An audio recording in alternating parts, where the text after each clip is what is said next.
ನಮಸ್ಕಾರ, ಸಿಟಿವಿ ನ್ಯೂಸ್ಗೆ ಸ್ವಾಗತ. ನಾನು ವರ್ಷಿಣಿ ಆಚಾರ್ಯ. ಮೊದಲಿಗೆ ಮುಖ್ಯಾಂಶಗಳು.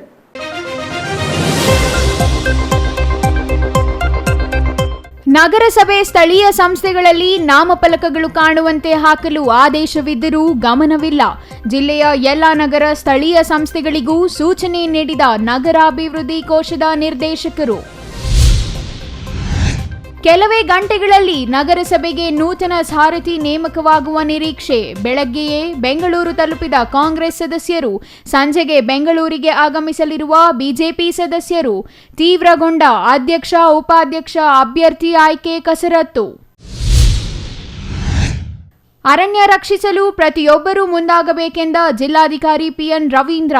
ಎಲ್ಲರೂ ಪರಿಸರ ರಕ್ಷಣೆಗೆ ಮುಂದಾದಾಗ ಮಾತ್ರ ಪರಿಸರ ರಕ್ಷಣೆ ಸಾಧ್ಯ ಎಂದ ಜಿಲ್ಲಾಧಿಕಾರಿ. ಅರಣ್ಯ ಇಲಾಖೆಯಿಂದ ಹುತಾತ್ಮರ ದಿನಾಚರಣೆ.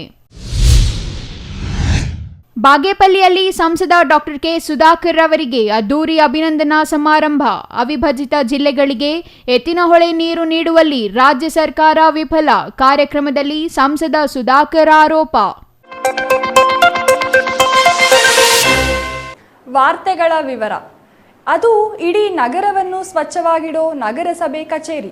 ಅಲ್ಲಿ ಸಾರ್ವಜನಿಕರಿಗೆ ಅನುಕೂಲವಾಗುವಂತೆ ಎಲ್ಲ ಸೌಲಭ್ಯ ಕಲ್ಪಿಸಿಕೊಡಬೇಕು ಎಂಬುದು ಸರ್ಕಾರಿ ನಿಯಮ. ಆದರೆ ಜಿಲ್ಲಾ ಕೇಂದ್ರ ಚಿಕ್ಕಬಳ್ಳಾಪುರ ನಗರಸಭೆಯಲ್ಲಿ ಮಾತ್ರ ಇಂತಹ ಯಾವುದೇ ಸೌಲಭ್ಯಗಳಿಲ್ಲ.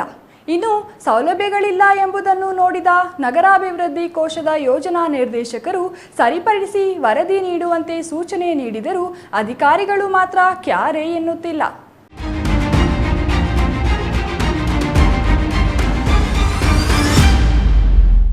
ಅದು ಇಡೀ ನಗರವನ್ನ ಸ್ವಚ್ಛವಾಗಿಡೋ ನಗರಸಭೆ ಕಚೇರಿ. ಅಲ್ಲಿ ಸಾರ್ವಜನಿಕರಿಗೆ ಅನುಕೂಲವಾಗುವಂತೆ ಎಲ್ಲಾ ಸೌಲಭ್ಯಗಳನ್ನು ಕಲ್ಪಿಸಬೇಕು ಎಂಬುದು ಸರ್ಕಾರಿ ನಿಯಮ. ಆದರೆ ಜಿಲ್ಲಾ ಕೇಂದ್ರ ಚಿಕ್ಕಬಳ್ಳಾಪುರ ನಗರಸಭೆಯಲ್ಲಿ ಮಾತ್ರ ಇಂತಹ ಯಾವುದೇ ಸೌಲಭ್ಯಗಳಿಲ್ಲ. ಇನ್ನು ಸೌಲಭ್ಯಗಳಿಲ್ಲ ಎಂಬುದನ್ನು ನೋಡಿದ ನಗರಾಭಿವೃದ್ಧಿ ಕೋಶದ ಯೋಜನಾ ನಿರ್ದೇಶಕರು ಸರಿಪಡಿಸಿ ವರದಿ ನೀಡುವಂತೆ ಸೂಚನೆ ನೀಡಿದರೂ ಅಧಿಕಾರಿಗಳು ಮಾತ್ರ ಕ್ಯಾರೆ ಎನ್ನುತ್ತಿಲ್ಲ. ಹೌದು, ಚಿಕ್ಕಬಳ್ಳಾಪುರ ನಗರಸಭೆ ಅಧಿಕಾರಿಗಳೇ ಹಾಗೆ. ಮಾಡಬೇಕಾದ ಯಾವುದೇ ಕೆಲಸ ಮಾಡಲ್ಲ ಎಂಬುದಕ್ಕೆ ಈ ಸ್ಟೋರಿ ನಿದರ್ಶನ. ಚಿಕ್ಕಬಳ್ಳಾಪುರ ನಗರಾಭಿವೃದ್ಧಿ ಕೋಶದ ಯೋಜನಾ ನಿರ್ದೇಶಕರು ಇತ್ತೀಚೆಗೆ ಜಿಲ್ಲೆಯ ಎಲ್ಲ ನಗರ ಸ್ಥಳೀಯ ಸಂಸ್ಥೆಗಳಿಗೆ ಭೇಟಿ ನೀಡಿದ್ದಾರೆ. ಈ ಸಂದರ್ಭದಲ್ಲಿ ನಗರಸಭೆ ಸೇರಿದಂತೆ ಪಟ್ಟಣ ಪಂಚಾಯಿತಿ ಮತ್ತು ಪುರಸಭೆಗಳಲ್ಲಿ ಕಂಡ ಸಮಸ್ಯೆಗಳನ್ನು ಕೂಡಲೇ ಸರಿಪಡಿಸಿ ವರದಿ ನೀಡುವಂತೆ ಸೂಚನೆ ನೀಡಿದ್ದಾರೆ. ಆದರೆ ಪಾಪ ನಮ್ಮ ನಗರ ಸ್ಥಳೀಯ ಸಂಸ್ಥೆಗಳ ಅಧಿಕಾರಿಗಳಿಗೆ ಪುರುಸೊತ್ತೇ ಇಲ್ಲದ ಕಾರಣ ಆ ಸಮಸ್ಯೆಗಳ ಪರಿಹಾರದತ್ತ ಗಮನವೂ ಹರಿಸಿಲ್ಲ. ಇಷ್ಟಕ್ಕೂ ನಗರಸಭೆಯಲ್ಲಿ ಇರುವ ಸಮಸ್ಯೆಗಳಾದರೂ ಏನು, ಯೋಜನಾ ನಿರ್ದೇಶಕರು ಸೂಚನೆ ನೀಡಿರುವುದಾದರೂ ಏನು ಅಂತೀರಾ? ಎಲ್ಲೊಮ್ಮೆ ನೋಡಿ, ಇದು ನಗರಸಭೆಯ ಸೂಚನಾ ಫಲಕ. ಇಲ್ಲಿ ಯಾವ ಯಾವ ವಿಚಾರಕ್ಕೆ ಯಾವ ಅಧಿಕಾರಿಯನ್ನ ನೇಮಿಸಲಾಗಿದೆ ಎಂಬುದನ್ನ ಸೂಚಿಸುವ ಫಲಕ. ಜವಾಬ್ದಾರಿಗಳನ್ನ ನೀಡಿ ಅಧಿಕಾರಿಯನ್ನೇನೋ ನೇಮಿಸಲಾಗಿದೆ. ಆದರೆ ವಿವಿಧ ಕೆಲಸಗಳಿಗಾಗಿ ನಗರಸಭೆಗೆ ಸಾರ್ವಜನಿಕರು ಕಾಲಿಟ್ರೆ ಅವರು ಕೂರಲು ಒಂದು ಕುರ್ಚಿಯೂ ಇಲ್ಲ. ಬಂದವರು ಹಿರಿಯ ನಾಗರಿಕರಾಗಲಿ ಮಹಿಳೆಯರಾಗಲಿ ಅವರು ನಿಂತೇ ತಮ್ಮ ಸಮಸ್ಯೆಗಳನ್ನು ನಗರಸಭೆಗೆ ಅಧಿಕಾರಿಗಳಿಗೆ ನಿವೇದಿಸಿಕೊಳ್ಳಬೇಕಾ? ಇನ್ನು ಸರ್ಕಾರಿ ಕಚೇರಿಗಳಲ್ಲಿ ಭ್ರಷ್ಟಾಚಾರ ನಿಯಂತ್ರಣ ಮಾಡಲು ಯಾವುದೇ ಅಧಿಕಾರಿ ಲಂಚಕ್ಕೆ ಬೇಡಿಕೆ ಇಟ್ಟರೆ ಕೂಡಲೇ ಸಂಪರ್ಕಿಸಿ ಎಂದು ರಾಜ್ಯ ಲೋಕಾಯುಕ್ತರ ದೂರವಾಣಿ ಸಂಖ್ಯೆಯನ್ನ ಹಾಕಬೇಕು ಎಂಬ ನಿಯಮವಿದೆ. ಆದರೆ ಚಿಕ್ಕಬಳ್ಳಾಪುರ ನಗರಸಭೆಯಲ್ಲಿ ಲೋಕಾಯುಕ್ತರ ದೂರವಾಣಿ ಸಂಖ್ಯೆ ಸೂಚಿಸುವ ನಾಮಫಲಕ ಕಾಣಿಸದಂತೆ ಮೂಲೆಗೆ ಹಾಕಲಾಗಿದೆ. ಇನ್ನು ಸಾಮಾನ್ಯನ ಹಸ್ತ ಹಿಂದೆ ಬಿಂಬಿತವಾಗಿರುವ RTI, ಅದೇ ಕಣ್ರಿ ಮಾಹಿತಿ ಹಕ್ಕು ಕಾಯ್ದೆ ಇದೆಯಲ್ಲ, ಅದಕ್ಕೆ ಸಂಬಂಧಿಸಿದ ಯಾವುದೇ ಮಾಹಿತಿ ಚಿಕ್ಕಬಳ್ಳಾಪುರ ನಗರಸಭೆಯಲ್ಲಿ ಇಲ್ಲ. ಒಂದು ವೇಳೆ ಮಾಹಿತಿ ಕೇಳಿದ್ರೆ ಕೊಡೋದೂ ಇಲ್ಲ ಎಂಬ ಸ್ಥಿತಿ ಇದೆ. ಈ ಎಲ್ಲ ಅವ್ಯವಸ್ಥೆಗಳನ್ನು ಖುದ್ದು ಭೇಟಿ ನೀಡಿ ಪರಿಶೀಲನೆ ನಡೆಸಿರುವ ನಗರಾಭಿವೃದ್ಧಿ ಕೋಶದ ಯೋಜನಾ ನಿರ್ದೇಶಕರು ಸೆಪ್ಟೆಂಬರ್ 10ರಂದು ಜಿಲ್ಲೆಯ ಎಲ್ಲ ನಗರ ಸ್ಥಳೀಯ ಸಂಸ್ಥೆಗಳಿಗೆ ಪತ್ರ ಬರೆದಿದ್ದಾರೆ.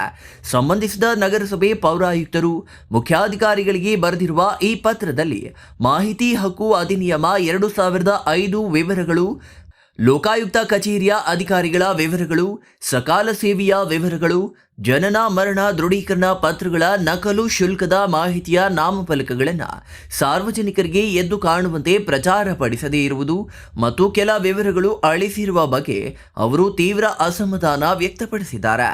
ಇದರಿಂದ ಸಾರ್ವಜನಿಕರಿಗೆ ಅನಾನುಕೂಲವಾಗುತ್ತಿದ್ದು, ಈ ಎಲ್ಲ ವಿವರಗಳನ್ನು ಸರಿಪಡಿಸುವಂತೆ ಅವರು ಸೂಚನೆ ನೀಡಿದ್ದಾರೆ. ಅಲ್ಲದೆ ಕಚೇರಿಯಲ್ಲಿ ಕರ್ತವ್ಯ ನಿರ್ವಹಿಸುವ ಎಲ್ಲ ಅಧಿಕಾರಿಗಳು ಮತ್ತು ಸಿಬ್ಬಂದಿ ಕಡ್ಡಾಯವಾಗಿ ಗುರುತಿನ ಚೀಟಿ ಹಾಕಿಕೊಳ್ಳುವಂತೆ ಸೂಚಿಸಲಾಗಿದೆ. ವಿವಿಧ ಕೆಲಸಗಳಿಗಾಗಿ ಕೇರಿಗೆ ಬರುವ ಸಾರ್ವಜನಿಕರಿಗೆ ಆಸನ ವ್ಯವಸ್ಥೆ ಮತ್ತು ಕುಡಿಯುವ ನೀರಿನ ವ್ಯವಸ್ಥೆ ಕಲ್ಪಿಸುವಂತೆಯೂ ಸೂಚಿಸಲಾಗಿದೆ.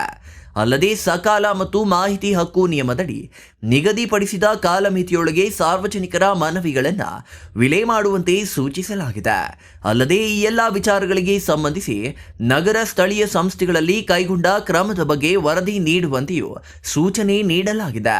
ಹೀಗೆ ವರದಿ ನೀಡಲು ನಿರ್ದೇಶಕರು ಕಾಲಮಿತಿಯನ್ನ ನಿಗದಿ ಮಾಡಿಲ್ಲವಾದರೂ ಇವರಿಗೆ ಚಿಕ್ಕಬಳ್ಳಾಪುರ ನಗರಸಭೆಯಲ್ಲಿ ಯಾವುದೇ ಕ್ರಮ ವಹಿಸಿಲ್ಲ. ಇನ್ನು ನಗರಸಭೆಗೆ ವಿವಿಧ ಕೆಲಸಗಳಿಗಾಗಿ ಬರುವ ಸಾರ್ವಜನಿಕರಿಗೆ ಸೂಕ್ತ ವಾಹನ ನಿಲುಗಡೆ ಜಾಗವನ್ನು ಗುರುತಿಸಿಲ್ಲ. ಹಾಗಾಗಿ ನಗರಸಭೆ ಆವರಣದಲ್ಲಿ ಅಡ್ಡಾದಿಡ್ಡಿ ವಾಹನಗಳನ್ನು ನಿಲ್ಲಿಸಿ ಜನರು ಸಂಚರಿಸಲು ಸಾಧ್ಯವಾಗದ ಸ್ಥಿತಿ ನಿರ್ಮಾಣವಾಗಿದೆ.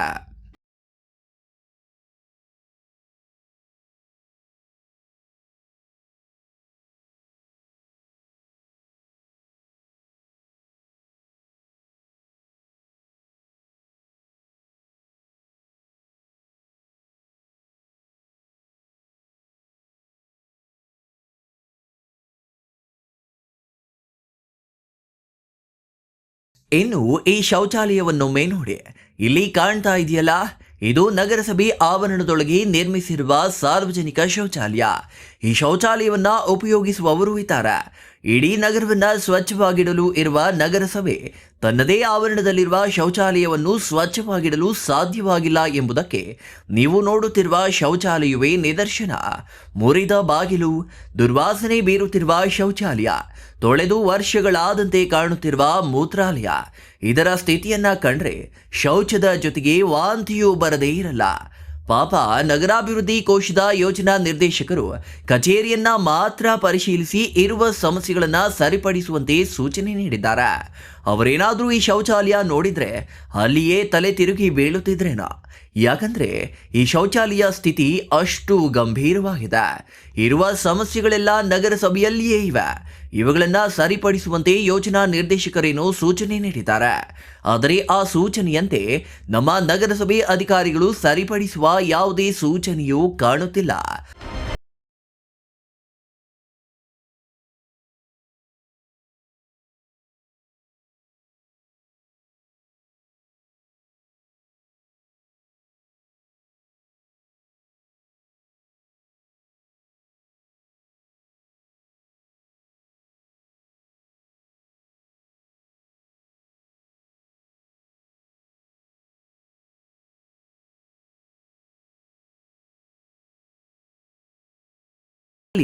ನಾಳೆ ನಗರಸಭೆಗೆ ನೂತನ ಸಾರಥಿ, ಅದೇ ನೂತನ ಅಧ್ಯಕ್ಷರ ಆಯ್ಕೆ ನಡೆಯಲಿದ್ದು, ಯಾರೇ ಅಧ್ಯಕ್ಷರಾದರೂ ಮೊದಲಿಗೆ ನಗರಸಭೆಯನ್ನ ಸ್ವಚ್ಛಗೊಳಿಸಿ ನಂತರ ನಗರವನ್ನ ಸ್ವಚ್ಛಗೊಳಿಸಬೇಕಾದ ಜವಾಬ್ದಾರಿ ಹೊತ್ತಿದ್ದಾರೆ.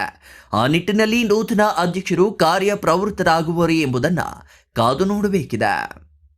Political news bureau, CTV news, Chikkaballapur. ಅಂತೂ ಇಂತೂ ಚಿಕ್ಕಬಳ್ಳಾಪುರ ನಗರಸಭೆ ಅಧ್ಯಕ್ಷರ ಆಯ್ಕೆ ಸಮಯ ಸಮೀಪಿಸಿದೆ. ರಾಜಸ್ಥಾನದಲ್ಲಿದ್ದ ಕಾಂಗ್ರೆಸ್ ನಗರಸಭಾ ಸದಸ್ಯರು ಇಂದು ಬೆಳಿಗ್ಗೆ ಬೆಂಗಳೂರಿಗೆ ಆಗಮಿಸಿದ್ದಾರೆ.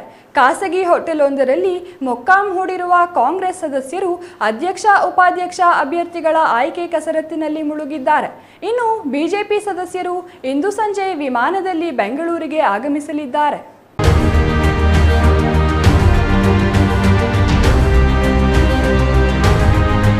ತೀವ್ರ ಕುತೂಹಲಕ್ಕೆ ಕಾರಣವಾಗಿರುವ ಚಿಕ್ಕಬಳ್ಳಾಪುರ ನಗರಸಭೆ ಅಧ್ಯಕ್ಷ ಉಪಾಧ್ಯಕ್ಷರ ಆಯ್ಕೆಗೆ ಇನ್ನು ಕೆಲವೇ ಗಂಟೆಗಳು ಬಾಕಿ ಇದೆ. ಪ್ರವಾಸಕ್ಕಾಗಿ ರಾಜಸ್ಥಾನಕ್ಕೆ ತೆರಳಿದ್ದ ಕಾಂಗ್ರೆಸ್ ಸದಸ್ಯರು ಇಂದು ಬೆಳಗ್ಗೆ ಬೆಂಗಳೂರಿಗೆ ಆಗಮಿಸಿದ್ದು ಖಾಸಗಿ ಹೋಟೆಲ್ ಒಂದರಲ್ಲಿ ವಿಶ್ರಾಂತಿ ಪಡೆಯುತ್ತಿದ್ದಾರೆ. 2 ದಿನ ತಡವಾಗಿ ಹೊರಟು 1 ದಿನ ಮುಂಚಿತವಾಗಿಯೇ ಕಾಂಗ್ರೆಸ್ ಸದಸ್ಯರು ವಾಪಸ್ಸಾಗಿದ್ದು, ಅಂತಿಮವಾಗಿ ಅಧ್ಯಕ್ಷ ಮತ್ತು ಉಪಾಧ್ಯಕ್ಷರ ಅಭ್ಯರ್ಥಿಗಳು ಯಾರಾಗಬೇಕು ಎಂಬ ಗೊಂದಲ ನಿವಾರಣೆಗಾಗಿ ಸಭೆ ನಡೆಸಿದ್ದಾರೆ.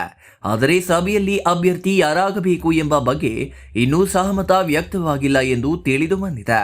ಕಾಂಗ್ರೆಸ್ನಲ್ಲಿ ಅಧ್ಯಕ್ಷ ಉಪಾಧ್ಯಕ್ಷ ಅಭ್ಯರ್ಥಿಗಳು ಯಾರು ಎಂಬ ಗೊಂದಲ ಇನ್ನೂ ನಿವಾರಣೆಯಾಗಿಲ್ಲ ಎನ್ನಲಾಗಿದ್ದು, ಬಿಜೆಪಿಯಲ್ಲಿ ಬಹುತೇಕ ಈ ಗೊಂದಲಕ್ಕೆ ತೆರೆ ಬಿದ್ದಂತೆ ಕಾಣುತ್ತಿದೆ.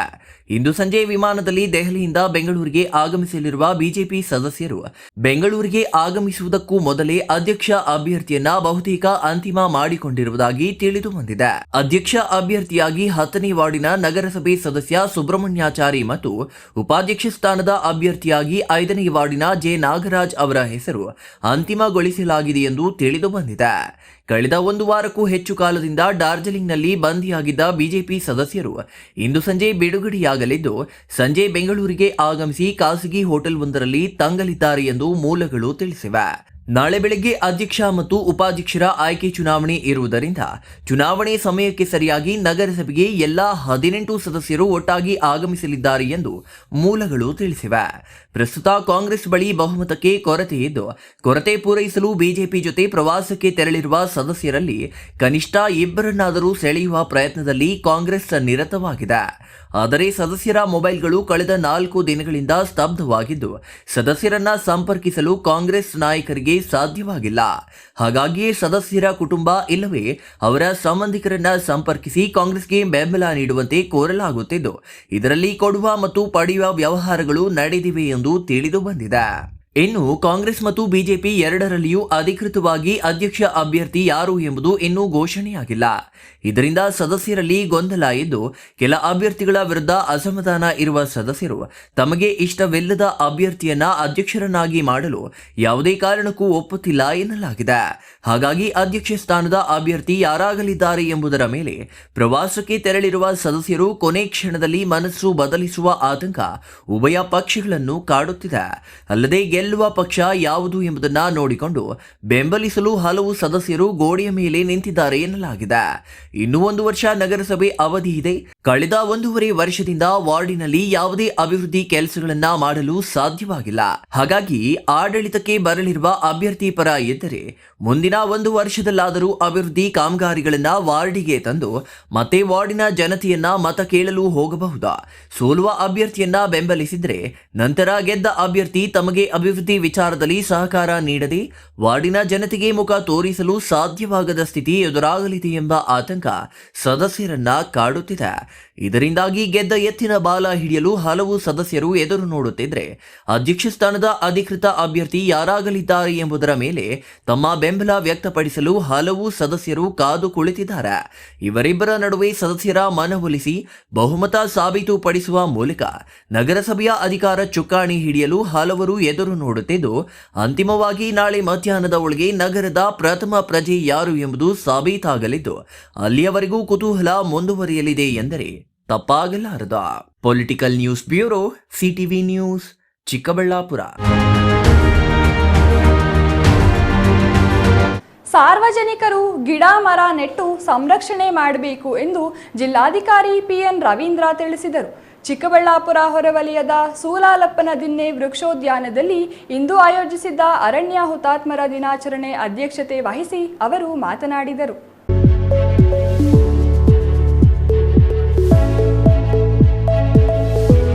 ಚಿಕ್ಕಬಳ್ಳಾಪುರ ಹೊರವಲಯದ ಸೂಲಾಲಪ್ಪನ ದಿನ್ನೆ ವೃಕ್ಷೋದ್ಯಾನದಲ್ಲಿ ಆಯೋಜಿಸಿದ ಹುತಾತ್ಮರ ದಿನಾಚರಣೆಯಲ್ಲಿ ಮಾತನಾಡಿದ ಜಿಲ್ಲಾಧಿಕಾರಿ ಪಿಎನ್ ರವೀಂದ್ರ ಅವರು, ಅರಣ್ಯ ಮತ್ತು ವನ್ಯಜೀವಿಗಳನ್ನು ರಕ್ಷಿಸುವ ಕರ್ತವ್ಯದ ಸಾಲಿನಲ್ಲಿ ತಮ್ಮ ಪ್ರಾಣ ಅರ್ಪಿಸಿದವರಿಗೆ ಈ ದಿನ ಗೌರವ ಸಲ್ಲಿಸಲಾಗುತ್ತದೆ. ಅರಣ್ಯ ಮತ್ತು ವನ್ಯಜೀವಿಗಳನ್ನು ರಕ್ಷಿಸುವಲ್ಲಿ ಅರಣ್ಯಾಧಿಕಾರಿಗಳು ಮತ್ತು ಸಿಬ್ಬಂದಿ ಮಾಡಿದ ತ್ಯಾಗವನ್ನು ಸ್ಮರಿಸಲು ಈ ದಿನ ಮೀಸಲಾಗಿದೆ. ಈ ಅಮೂಲ್ಯ ನೈಸರ್ಗಿಕ ಸಂಪನ್ಮೂಲಗಳನ್ನು ಸಂರಕ್ಷಿಸುವ ನಮ್ಮ ಬದ್ಧತೆಯನ್ನು ಪುನರುಚ್ಚರಿಸುವ ಕಾರ್ಯವಾಗಬೇಕು ಎಂದರು. ದಿನದಿಂದ ದಿನಕ್ಕೆ ಅರಣ್ಯ ನಾಶವಾಗುತ್ತಿದೆ, ಅದನ್ನು ಉಳಿಸುವ ಕೆಲಸವಾಗಬೇಕು. ಅಭಿವೃದ್ಧಿ ವಿಷಯದಲ್ಲಿ ಸಾಮಾಜಿಕ ಕಾಡು ನಾಶವಾಗುತ್ತಿದೆ. ಭೂಮಿಯ ಮೇಲೆ 33% ಕಾಡು ಹೊಂದಿರಬೇಕು, ಆಗ ಮಾತ್ರ ಜೀವಿಸಲು ಸಾಧ್ಯ ಎಂದರು. ಸಾರ್ವಜನಿಕರು ಗಿಡ ಮರಗಳನ್ನು ನೆಟ್ಟು ನೀರು ಹಾಯಿಸಿ ಸಂರಕ್ಷಣೆ ಮಾಡಬೇಕು. ಸಾರ್ವಜನಿಕರಲ್ಲಿ ಹಾಗೂ ಶಾಲಾ ವಿದ್ಯಾರ್ಥಿಗಳಲ್ಲಿ ಕಾಡು ನಾಶದಿಂದಾಗುವ ಪರಿಣಾಮಗಳ ಬಗ್ಗೆ ಅರಿವು ಮೂಡಿಸಬೇಕು. ಅನೇಕ ಸಂಘ ಸಂಸ್ಥೆಗಳು ಅರಣ್ಯ ರಕ್ಷಣೆ ಮಾಡುವಲ್ಲಿ ಸಕ್ರಿಯವಾಗಿ ಕಾರ್ಯಮುಖರಾಗಬೇಕು. ಅರಣ್ಯ ಸಂರಕ್ಷಣೆ ಮಾಡಿ ಬೆಳೆಸಿದಾಗ ಮಾತ್ರ ಪರಿಸರ ಸಮತೋಲನವಾಗಲು ಸಾಧ್ಯ ಎಂದರು. ಸೆಪ್ಟೆಂಬರ್ 11 ರಾಷ್ಟ್ರೀಯ ಅರಣ್ಯ ಪಾಲಕರ ಮತ್ತು ಅರಣ್ಯ ಇಲಾಖೆಯ ವತಿಯಿಂದ ಹುತಾತ್ಮರ ದಿನವನ್ನಾಗಿ ನಾವಿವತ್ತು ಆಚರಿಸ್ತಾ ಇದ್ದೀವಿ. ಅರಣ್ಯಗಳನ್ನು ಸಂರಕ್ಷಣೆ ಮಾಡ್ತಕ್ಕಂಥ ನಿಟ್ಟಿನಲ್ಲಿ ಕರ್ತವ್ಯವನ್ನು ನಿರ್ವಹಿಸ್ತಕ್ಕಂಥ ಸಮಯದಲ್ಲೇ ಹುತಾತ್ಮರಾಗಿರ್ತಕ್ಕಂಥವರನ್ನು ಸ್ಮರಿಸ್ತಕ್ಕಂಥ ಮಹತ್ವದ ಒಂದು ದಿನ. ಜಿಲ್ಲಾ ಅರಣ್ಯ ಇಲಾಖೆಯವರು ಇವತ್ತು ರಾಷ್ಟ್ರೀಯ ಅರಣ್ಯ ಹುತಾತ್ಮರ ದಿನವನ್ನು ಆಚರಣೆ ಮಾಡಲಿಕ್ಕೆ ಡಿ ಎಫ್ ಅವರು ಕಾರ್ಯಕ್ರಮವನ್ನು ಆಯೋಜನೆ ಮಾಡಿ ಎಸ್ ಪಿ ಅವರನ್ನು ನಮ್ಮನ್ನು ಎಲ್ಲರನ್ನೂ ಕೂಡ ಕರೆದಿದ್ದಾರೆ. ನಾವೆಲ್ಲರೂ ಕೂಡ ಬಂದು ಇವತ್ತು ರಾಷ್ಟ್ರೀಯ ಅರಣ್ಯ ಹುತಾತ್ಮರಿಗೆ ನಾವು ಸ್ಮರಣೆಯನ್ನು ಮಾಡಿದ್ದೀವಿ ಮತ್ತು ಗೌರವವನ್ನು ಕೂಡ ಸಲ್ಲಿಸಿದ್ದೀವಿ. ಇವತ್ತಿನ ದಿನದಲ್ಲಿ ಅರಣ್ಯ ಅಂತಕ್ಕಂಥದ್ದು ಉಳಿಸ್ಕೊಳ್ತಕ್ಕಂಥದ್ದು ಬಹಳ ಮುಖ್ಯ. ಏಕೆಂದರೆ ನಮಗೆ ನಿಯಮಾನುಸಾರ 33%ನಷ್ಟು ಕಾಡು ಇರಬೇಕು, ಕಾಡಿನ ಒಂದು ಪ್ರದೇಶ ಇರಬೇಕು. ಅದು ದಿನೇ ದಿನೇ ಕ್ಷೀಣಿಸ್ತಾ ಇದೆ. ಕಾರಣ ಅಂದರೆ ಜನಸಂಖ್ಯೆ ಬೆಳೀತಾ ಇದೆ. ಅಭಿವೃದ್ಧಿಯ ಒಂದು ವಿಷಯದಲ್ಲಿ ಒಂದಿಷ್ಟು ಕಾಡನ್ನು ನಾವು ಕಳ್ಕೊಳ್ತಾ ಇದ್ದೀವಿ. ಆದರೂ ಕೂಡ ನಾವು ಏನು ರಿಸರ್ವ್ಡ್ ಫಾರೆಸ್ಟ್ ಇರ್ಬೋದು ಅಥವಾ ಸಾಮಾಜಿಕ ಅರಣ್ಯ ಇರ್ಬೋದು, ಹೀಗೆ ಬೇರೆ ಬೇರೆ ವರ್ಗಗಳಲ್ಲಿರ್ತಕ್ಕಂಥ ಅರಣ್ಯ ಏನಿದೆ, ಅರಣ್ಯವನ್ನು ಕಾಪಾಡ್ತಕ್ಕಂಥ ನಿಟ್ಟಿನಲ್ಲಿ ಅರಣ್ಯ ಇಲಾಖೆಯವರು ಅವಿರತವಾಗಿ ಶ್ರಮಿಸ್ತಾ ಇದ್ದಾರೆ. ಆದಾಗ್ಯೂ ಕೂಡ ಸಾರ್ವಜನಿಕರು ಎಲ್ಲರೂ ಕೂಡ ಗಿಡ ಮರಗಳನ್ನು ನೆಡಬೇಕು, ಬೆಳೆಸಬೇಕು, ಭಾಳ ಮುಖ್ಯ. ಏಕೆಂದರೆ ನಾವು ಏನು ಗಿಡ ಅರಣ್ಯಗಳನ್ನು ನಡೆಸ್ತಕ್ಕಂಥ ಒಂದು ಸಂದರ್ಭದಲ್ಲಿ ಕಾರ್ಯಕ್ರಮ ರೂಪದಲ್ಲಿ ಗಿಡಗಳನ್ನು ಹಾಕ್ತೀವಿ, ಅಲ್ಲಿಗೆ ಮುಗಿದೋಗ್ಬಿಡುತ್ತೆ. ಆದರೆ ಆ ಗಿಡವನ್ನು ನೆಟ್ಟ ಮೇಲೆ ಅದಕ್ಕೆ ನೀರನ್ನು ಹಾಕಿ ಅದನ್ನು ಸಂರಕ್ಷಣೆ ಮಾಡಿ ಬೆಳೆಸ್ತಕ್ಕಂಥ ಒಂದು ಕೆಲಸ ಇದೆಯಲ್ಲ, ಅದು ಬಹಳ ಮುಖ್ಯ ಆಗಿದೆ. ಉಪ ಅರಣ್ಯ ಸಂರಕ್ಷಣಾಧಿಕಾರಿ ರಮೇಶ್ ಮಾತನಾಡಿ 2013ರಲ್ಲಿ ಪರಿಸರ ಸಚಿವಾಲಯ ಹತ್ಯಾಕಾಂಡದ ದಿನವಾಗಿ ಸೆಪ್ಟೆಂಬರ್ 11ರಂದು ರಾಷ್ಟ್ರೀಯ ಅರಣ್ಯ ಹುತಾತ್ಮರ ದಿನವೆಂದು ಘೋಷಿಸಿತು. ರಾಷ್ಟ್ರೀಯ ಅರಣ್ಯ ಹುತಾತ್ಮರ ದಿನ 1730ರಲ್ಲಿ ಮಾರ್ವರ್ ಸಾಮ್ರಾಜ್ಯದಲ್ಲಿ ಖೇಜರ್ಲಿ ಹತ್ಯಾಕಾಂಡ ನಡೆದಾಗ ಆರಂಭವಾಯಿತು. ರಾಜಸ್ಥಾನ ಮಹಾರಾಜ ಅಭಯ ಸಿಂಗ್ ಕೇಜರ್ಲಿಯ ಬಿಷ್ಣೋಯಿ ಗ್ರಾಮದಲ್ಲಿ ಮರ ಕಡಿಯಲು ಆದೇಶಿಸಿದರು. ಈ ಕ್ರಮಕ್ಕೆ ಬಿಷ್ಣೋಯಿ ಸಮುದಾಯದಿಂದ ತೀವ್ರ ವಿರೋಧ ವ್ಯಕ್ತವಾಯಿತು. ದಂಗೆಯ ನೇತೃತ್ವವನ್ನು ಅಮೃತಾದೇವಿ ಬಿಷ್ಣೋಯಿ ಎಂಬ ಮಹಿಳೆ ವಹಿಸಿದ್ದರು. ಗ್ರಾಮಸ್ಥರು ತಮ್ಮ ಮರಗಳನ್ನು ಒಪ್ಪಿಸಲು ನಿರಾಕರಿಸಿದರು. ಕೇಜ್ರಿ ಮರಗಳು ಬಿಷ್ಣೋಯಿಗಳಿಗೆ ಪವಿತ್ರವೆಂದು ಅಮೃತಾದೇವಿ ಹೇಳಿದರು ಮತ್ತು ಅವರ ನಂಬಿಕೆ ಮರಗಳನ್ನು ಕಡಿಯಲು ಅನುಮತಿಸುವುದನ್ನು ನಿಷೇಧಿಸಿತು. ಅವರಿಗೆ ಲಂಚವನ್ನು ನೀಡಲಾಯಿತು. ಮರಗಳನ್ನು ಕಡಿಯಲು ಅವಕಾಶ ನೀಡುವುದಕ್ಕಿಂತ ಸಾಯುವುದೇ ಮೇಲು ಎಂದು ಅಮೃತ ಘೋಷಿಸಿದರು. ಅವಳು ಮತ್ತು ಅವಳ ಕುಟುಂಬದವರು ಕೇಜ್ರಿಗಳನ್ನು ತಬ್ಬಿಕೊಳ್ಳಲಾರಂಭಿಸಿದರು. ಅವರ ದೇಹದಿಂದ ಅದನ್ನು ಸಂರಕ್ಷಿಸಿದರು. ಸುಮಾರು 363 ಬಿಷ್ಣೋಯಿಗಳು ಕೊಲ್ಲಲ್ಪಟ್ಟರು. ಈ ಘಟನೆಯಿಂದ ಅಭಯ್ ಸಿಂಗ್ ಆಘಾತಕ್ಕೊಳಗಾದರು. ಅವರು ತಮ್ಮ ಸೈನ್ಯವನ್ನು ಹಿಂತೆಗೆದುಕೊಂಡು ಮತ್ತು ಗ್ರಾಮಸ್ಥರನ್ನು ಖುದ್ದಾಗಿ ಭೇಟಿ ಮಾಡಿ ಕ್ಷಮೆ ಯಾಚಿಸಿದರು. ಮುಂದೆ ಇಂತಹ ಘಟನೆ ಮರುಕಳಿಸದಂತೆ ಗ್ರಾಮಸ್ಥರಿಗೆ ಭರವಸೆ ನೀಡಿದರು. ಇಂತಹ ಸಂದರ್ಭದಲ್ಲೂ ಕೆಲವರು ವನ್ಯಜೀವಿಗಳ ಮತ್ತು ಅರಣ್ಯದ ಸಂರಕ್ಷಣೆಗಾಗಿ ತಮ್ಮ ಪ್ರಾಣವನ್ನು ಲೆಕ್ಕಿಸದೆ ಪ್ರಾಮಾಣಿಕವಾಗಿ ಸೇವೆ ಸಲ್ಲಿಸುತ್ತಿದ್ದಾರೆ. ಅನೇಕರು ತಮ್ಮ ಸೇವೆಯ ಸಂದರ್ಭದಲ್ಲಿ ಪ್ರಾಣವನ್ನು ಕಳೆದುಕೊಂಡ ವೀರರಿಗೆ ಅರಣ್ಯ ಹುತಾತ್ಮರ ದಿನಾಚರಣೆ ಗೌರವ ಸಲ್ಲಿಸುವ ದಿನವಾಗಿದೆ. ರಾಷ್ಟ್ರೀಯ ಅರಣ್ಯ ಹುತಾತ್ಮರ ದಿನಾಚರಣೆ ಕಾಡುಗಳು ಮತ್ತು ಪರಿಸರವನ್ನು ಸಂರಕ್ಷಿಸುವ ಬಗ್ಗೆ ಜಾಗೃತಿ ಮೂಡಿಸುವ ಉದ್ದೇಶದಿಂದ ಹುತಾತ್ಮರ ದಿನಾಚರಣೆ ಗೌರವದಿಂದ ಮಾಡಲಾಗುತ್ತಿದೆ ಎಂದು ತಿಳಿಸಿದರು. ಈ ವೇಳೆ ಅರಣ್ಯ ಹುತಾತ್ಮರಿಗೆ ಮೌನಾಚರಣೆ ಸಲ್ಲಿಸಲಾಯಿತು. ಜಿಲ್ಲಾ ಪೊಲೀಸ್ ವರಿಷ್ಠಾಧಿಕಾರಿ ಕುಶಾಲ್ ಚೌಕ್ಸೆ, ಸಹಾಯಕ ಅರಣ್ಯ ಸಂರಕ್ಷಣಾಧಿಕಾರಿ ಚಿನ್ನಪ್ಪಯ್ಯ, ವಲಯ ಅರಣ್ಯ ಅಧಿಕಾರಿ ವಾಸುದೇವ್ ಮೂರ್ತಿ, ಸಾಮಾಜಿಕ ಅರಣ್ಯ ವಿಭಾಗದ ಎಂಸಿ ಗೀತಾ, ಗಸ್ತು ಅರಣ್ಯ ಪಾಲಕ ರಾಮಪ್ಪ, ಕ್ಷೇಮಾಭಿವೃದ್ಧಿ ಅರಣ್ಯ ನೌಕರರ ಸಂಘ ಸುಬ್ಬಾರೆಡ್ಡಿ ಇನ್ನೂ ಹಲವರು ಹಾಜರಿದ್ದರು. Nandakumar, CTV news, Chikkaballapura. ರಾಜ್ಯ ಸರ್ಕಾರಕ್ಕೆ ಬಾಗೇಪಲ್ಲಿ ಭಾಗಕ್ಕೆ ನೀರು ಕೊಡುವ ಉದ್ದೇಶವಿದ್ದರೆ ಆಂಧ್ರಪ್ರದೇಶದ ಮುಖ್ಯಮಂತ್ರಿ ಚಂದ್ರಬಾಬು ನಾಯ್ಡು ಅವರೊಂದಿಗೆ ಚರ್ಚಿಸಿ ಕೃಷ್ಣಾ ನದಿ ನೀರು ಹರಿಸಲು ಸರ್ವಪಕ್ಷ ನಿಯೋಗ ಹೋಗೋಣ ಎಂದು ಸಂಸದ ಡಾಕ್ಟರ್ ಕೆ ಸುಧಾಕರ್ ತಿಳಿಸಿದರು. ಬಾಗೇಪಲ್ಲಿ ಪಟ್ಟಣದ ಖಾಸಗಿ ಕಲ್ಯಾಣ ಮಂಟಪದಲ್ಲಿ ಬುಧವಾರ ಜೆಡಿಎಸ್ ಮತ್ತು ಬಿಜೆಪಿ ಮುಖಂಡರಿಂದ ಸಂಸದ ಡಾಕ್ಟರ್ ಕೆ ಸುಧಾಕರ್ ಅವರಿಗೆ ಅಭಿನಂದನಾ ಸಮಾರಂಭ ಆಯೋಜಿಸಲಾಗಿತ್ತು. ಈ ವೇಳೆ ಮಾತನಾಡಿದ ಡಾಕ್ಟರ್ ಕೆ ಸುಧಾಕರ್, ಬಾಗೇಪಲ್ಲಿ ಸೇರಿದಂತೆ ಬಯಲು ಸೀಮೆಯ ಜನರ ಶಾಶ್ವತ ಸಮಸ್ಯೆ ನೀರಿನ ಸಮಸ್ಯೆ.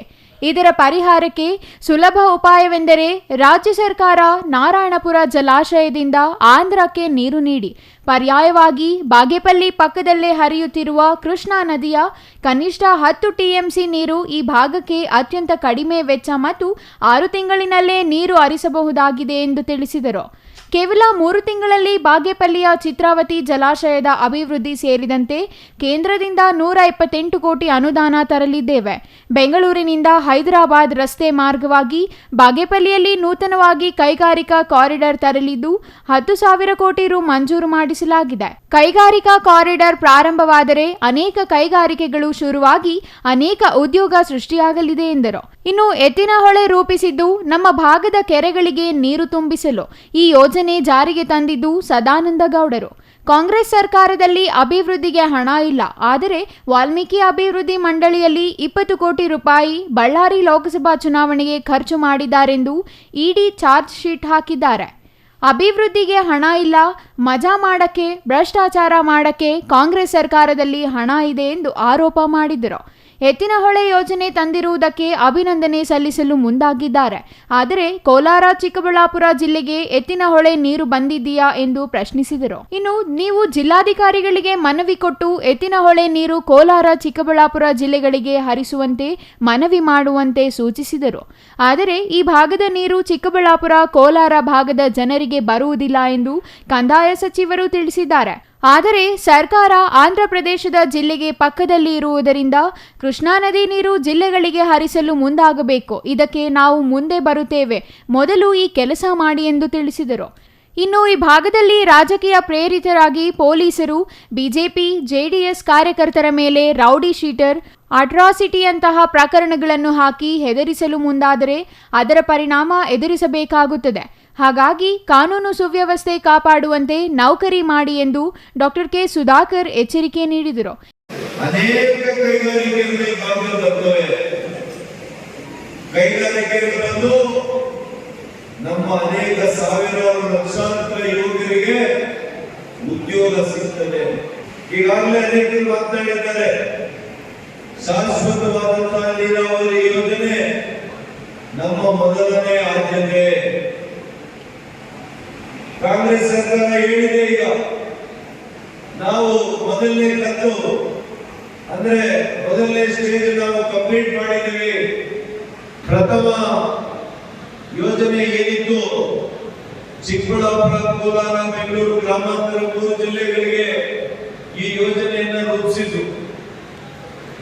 ಎತ್ತಿನಹೊಳೆ ಯೋಜನೆ ರೂಪಿಸಿದ್ದೇನೆ ಈ 3 ಜಿಲ್ಲೆಗಳಿಗೆ ವಿಶೇಷವಾಗಿ ಕುಡಿಯುವ ನೀರಿಗೆ, ನಮ್ಮ ಭಾಗದ ಕೆರೆಗಳಿಗೆ ನೀರು ತುಂಬಿಸಬೇಕು ಅಂತ ಮಾಡುವಂತ ಯೋಜನೆ ಮಾಡಿದ್ಯಾರೋ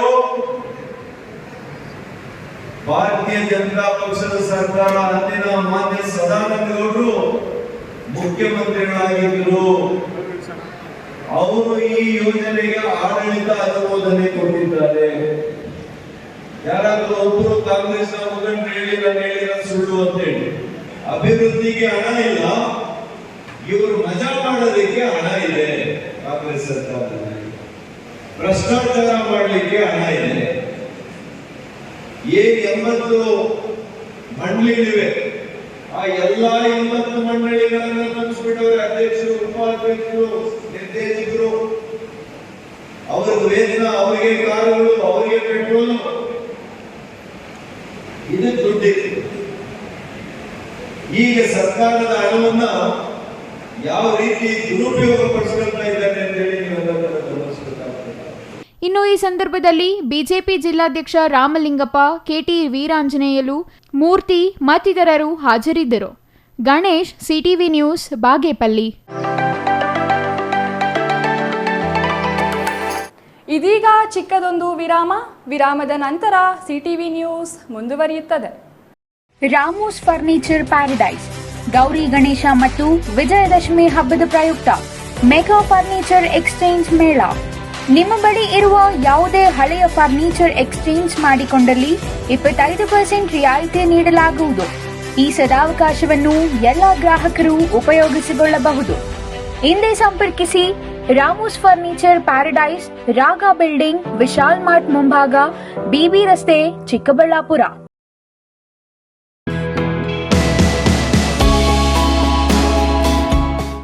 ಶ್ರೀ ಚಾಮವಿ ಪಾರ್ಟಿ ಹಾಲ್ 4ನೇ ಮಹಡಿ, ಶ್ರೀ ಚಾಮವಿ ಕಾಂಪ್ಲೆಕ್ಸ್, ಗೆರಿಯಾ ಶೋರೂಮ್ನ ಮೇಲೆ, ನಂಬರ್ 232T, ಬಿಬಿ ರಸ್ತೆ, ಚಿಕ್ಕಬಳ್ಳಾಪುರ. ನಿಮ್ಮ ಎಲ್ಲ ಶುಭ ಕಾರ್ಯಗಳಿಗೆ ಸುಸಜ್ಜಿತ ಪಾರ್ಟಿ ಹಾಲ್ ಚಿಕ್ಕಬಳ್ಳಾಪುರದಲ್ಲಿ ಸಿದ್ಧ. ಹುಟ್ಟುಹಬ್ಬ, ನಾಮಕರಣ, ಕಾರ್ಯಕ್ರಮ ಯಾವುದೇ ಇರಲಿ, ನಿಮ್ಮ ನಿರೀಕ್ಷೆಗೆ ತಕ್ಕ ಪಾರ್ಟಿ ಹಾಲ್. ನಮ್ಮಲ್ಲಿ ದೊರೆಯುವ ಸೌಲಭ್ಯಗಳು: ವಿಶಾಲವಾದ party hall, 1 dining hall, modern ಅಡುಗೆ ಕೋಣೆ, 300 ಅತಿಥಿಗಳ ಆಸನ ಸಾಮರ್ಥ್ಯ, 2 ಕೊಠಡಿಗಳು ಸಸ್ಯಾಹಾರಿಗಳಿಗೆ ಮಾತ್ರ. ಎಸಿ ಕೇಂದ್ರೀಕೃತ ಪಾರ್ಟಿ ಹಾಲ್, ಪ್ರೊಜೆಕ್ಟರ್ ಮತ್ತು ಪರದೆಯೊಂದಿಗೆ ಸಿದ್ಧವಾಗಿದೆ. ಎಐ ಸ್ಪೀಕರ್ಗಳಿಂದ ಆವೃತ, ಲಿಫ್ಟ್ ಕೂಡ ಲಭ್ಯವಿದೆ. 100 ಕಾರ್ಗಳಿಗೆ ಪಾರ್ಕಿಂಗ್ ವ್ಯವಸ್ಥೆ, ಪವರ್ ಬ್ಯಾಕಪ್ ಜನರೇಟರ್ ಲಭ್ಯ. ಕೂಡಲೇ ಸಂಪರ್ಕಿಸಿ 9916161691 9739702077.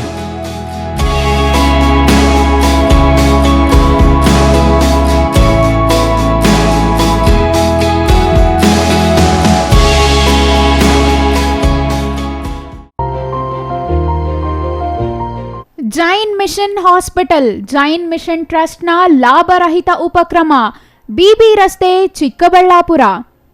ಇನ್ನು ಮುಂದೆ ಹೆಚ್ಚಿನ ಚಿಕಿತ್ಸೆಗಾಗಿ ಬೆಂಗಳೂರಿಗೆ ಹೋಗಬೇಕು ಎಂಬ ಚಿಂತೆ ಬೇಡ. ಚಿಕ್ಕಬಳ್ಳಾಪುರದ ಮೊಟ್ಟ ಮೊದಲ ಅತ್ಯಾಧುನಿಕ ತಂತ್ರಜ್ಞಾನ, ಗುಣಮಟ್ಟದ ವೈದ್ಯಕೀಯವನ್ನು ಒಳಗೊಂಡ ಏಕೈಕ ಆಸ್ಪತ್ರೆ ಜೈನ್ ಮಿಷನ್ ಹಾಸ್ಪಿಟಲ್. ದಿನದ 24 ಗಂಟೆಗಳು ನೆಬುಲೈಸೇಷನ್, ಹೆರಿಗೆ, ಐಸಿಯು, ಟ್ರಾಮ್ ಸೆಂಟರ್, ಆಂಬ್ಯುಲೆನ್ಸ್ ಸೇವೆಗಳು ಲಭ್ಯವಿದೆ.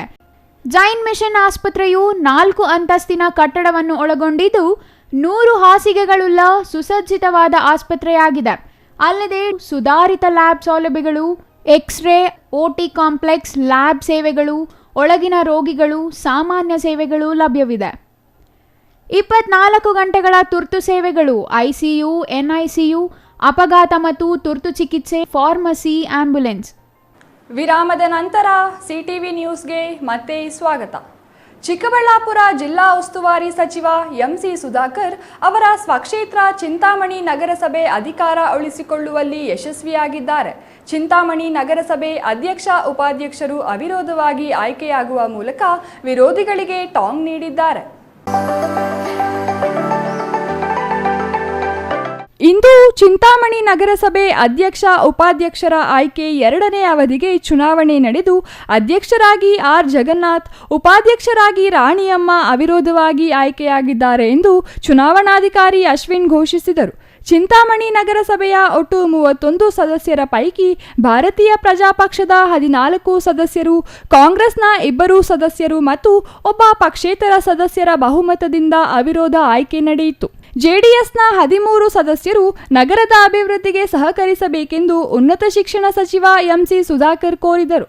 ನಗರಸಭೆಯ ಕಾಂಗ್ರೆಸ್ ಸದಸ್ಯ ಮೊಹಮ್ಮದ್ ಶಫೀಕ್ ಅವರ ಮತ ಯಾರಿಗೆ ಎಂಬುದು ನಿಗೂಢವಾಗಿತ್ತು. ಆದರೆ ಅಧ್ಯಕ್ಷ ಮತ್ತು ಉಪಾಧ್ಯಕ್ಷರ ಚುನಾವಣಾ ಸಮಯಕ್ಕೆ ಹಾಜರಾದ ಮೊಹಮ್ಮದ್ ಶಫೀಕ್ ಆರ್ ಜಗನ್ನಾಥ್ ಮತ್ತು ರಾಣಿಯಮ್ಮ ಅವರ ಆಯ್ಕೆಗೆ ಸಹಕರಿಸಿ ಬೆಂಬಲಿಸಿದರು. ಚಿಂತಾಮಣಿ ನಗರಸಭೆ ಅಧ್ಯಕ್ಷ, ಉಪಾಧ್ಯಕ್ಷರ 2ನೇ ಅವಧಿಗೆ ಅವಿರೋಧವಾಗಿ ಆಯ್ಕೆಯಾದ ಸಚಿವರು ಹೊರಬರುತ್ತಿದ್ದಂತೆ ಕಾಂಗ್ರೆಸ್ ಬಾವುಟ ಹಾರಿಸಿ, ಪಟಾಕಿ ಸಿಡಿಸಿ ಜನರಿಗೆ ಸಿಹಿ ಹಂಚಿ ಕಾಂಗ್ರೆಸ್ ಕಾರ್ಯಕರ್ತರು ಸಂಭ್ರಮಿಸಿದರು.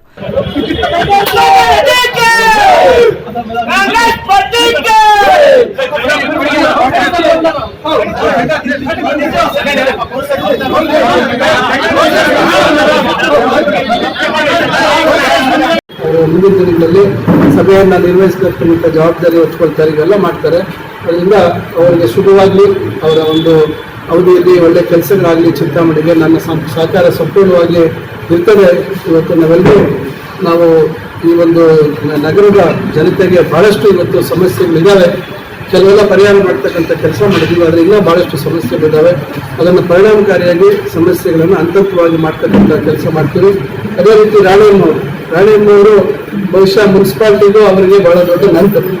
ಇವತ್ತು ಸ್ವಚ್ಛತೆ ವಿಚಾರದಲ್ಲಿ ಅವರು ಹಿಂದೆ ನಾನು 2012-13ವರೆಗೂ ಶಾಸಕನಾಗಿದ್ದಂಥ ಸಂದರ್ಭದಲ್ಲಿ ಅವರ ಒಂದು ಸಂಘಟನೆ ಮುಖಾಂತರ ಬಹಳಷ್ಟು ಸಕ್ರಿಯವಾಗಿ ಭಾಗವಹಿಸಿದಂಥವರು. ಅದರಿಂದ ಅವರು ಇವತ್ತು ಸದಸ್ಯರಾಗಿರ್ತಕ್ಕಂಥದ್ದೇ ವಿಶೇಷ. ಅದರಲ್ಲಿ ಇವತ್ತು ಅವರಿಗೆ ಉಪಾಧ್ಯಕ್ಷರಾಗ್ತಕ್ಕಂಥ ಒಂದು ಅವಕಾಶ ಬಂದಿದೆ. ಅಂಥವರನ್ನು ಕೂಡ ಈ ಒಂದು ಪ್ರಜಾಪ್ರಭುತ್ವದ ವ್ಯವಸ್ಥೆಯಲ್ಲಿ ಇಂಥವ್ರಿಗೂ ಕೂಡ ಇವತ್ತು ಅವಕಾಶ ಸಿಗ್ತದೆ ಅಂತಕ್ಕಂಥ ಅನ್ನೋದಕ್ಕೆ ಉದಾಹರಣೆ ಇಲ್ಲಿ ಬೇರೆ ಯಾವುದಿಲ್ಲ. ಇಂಥವ್ರು ಇವತ್ತು ರಾಣಿಯಮ್ಮ ಕೂಡ ಅವ್ರಿಗೂ ಬಹಳಷ್ಟು ಕಳಕಳಿ ಇದ್ದಾರೆ, ಇದು ಮಾಡಬೇಕು ಅಂತಕ್ಕಂಥದ್ದು ಖಂಡಿತ ಅವ್ರು ಮಾಡ್ತಾರೆ. ಹೆಚ್ಚಿನ ಆದ್ಯತೆಯನ್ನು ಈಗ ನಾವು ಸ್ವಚ್ಛತೆ ಬಗ್ಗೆ ಕೊಡಬೇಕು, ಕುಡಿಯುವ ನೀರಿನ ಬಗ್ಗೆ ಕೊಡಬೇಕು. ಈಗಾಗಲೇ ಬೋರ್ವೆಲ್ಗಳನ್ನ ಬಂದಿರ್ತಕ್ಕಂಥದ್ದು, ಬೋರ್ವೆಲ್ಗಳು ನೀರು ಸಿಕ್ಕಿದೆ. ಇನ್ನ ಕೆಲವು ಹಳೆ ಬೋರ್ವೆಲ್ಗಳಲ್ಲಿ ಮೂಗು ಪಂಪು ಇವೆಲ್ಲ ಸಮಸ್ಯೆ ಇದ್ದಿದ್ರಿಂದ ಅವೆಲ್ಲ ಸರಿಪಡಿಸಿ ಈಗಾಗಲೇ ಅಲ್ಲಿ ಕೂಡ ನೀರಿರ್ತಕ್ಕಂಥದ್ದಿದೆ. ನೂತನ ನಗರಸಭೆ ಅಧ್ಯಕ್ಷ ಆರ್ ಜಗನ್ನಾಥ್ ಮಾತನಾಡಿ, ನಗರದ ಎಲ್ಲ 31 ವಾರ್ಡ್ನ ಸದಸ್ಯರು ಸಚಿವರ ಸಹಕಾರ ಪಡೆದು ನಗರ ಸರ್ವತೋಮುಖ ಅಭಿವೃದ್ಧಿ ಪಡಿಸುವುದಾಗಿ ತಿಳಿಸಿದರು. ಇನ್ನು ಈ ಸಂದರ್ಭದಲ್ಲಿ ನಗರಸಭೆ ಸದಸ್ಯರಾದ ರಾಜಾಚಾರಿ, ಹರೀಶ್, ಜಗದೀಶ್, ರೆಡ್ಡಪ್ಪ, ಸುಹಾಸಿನಿ, ಕಾಂಗ್ರೆಸ್ ಮುಖಂಡ JE Jayaramareddy, B Narayanaswamy, Narasimhareddy, Ravi, N Reddy, Murali, Sujatha Shivanna, Umesh, Kurutahatti Krishnamurthy, Dhaba Nagaraj, block Congress ಅಧ್ಯಕ್ಷ ಲಕ್ಷ್ಮೀನಾರಾಯಣ ರೆಡ್ಡಿ, ನಗರ ಯೋಜನಾ ಪ್ರಾಧಿಕಾರದ ಸದಸ್ಯ ಆರ್ಎಂಜೆ ಶ್ರೀನಿವಾಸ್, ತಿಪ್ಪಣ್ಣ ಮತ್ತಿತರರು ಹಾಜರಿದ್ದರು. GL Shankar, CTV news, Chintamani.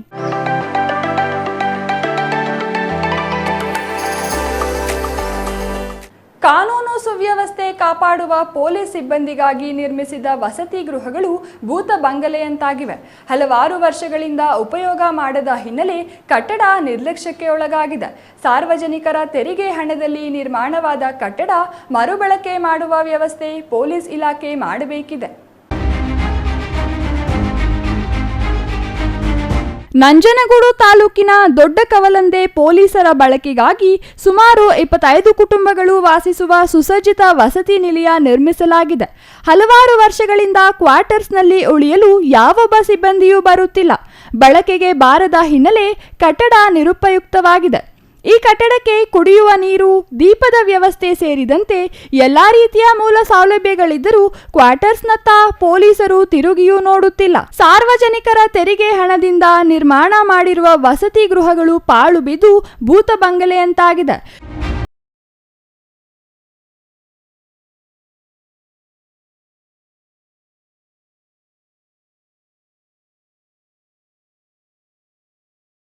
ಪೊಲೀಸರಿಗೆ ಕ್ವಾರ್ಟರ್ ಸವಲತ್ತು ಇದ್ದರೂ ಅದನ್ನು ಬಳಸಿಕೊಳ್ಳದ ಕಾರಣವೇನು ಎಂಬುದು ಮಾತ್ರ ನಿಗೂಢವಾಗಿಯೇ ಇದೆ.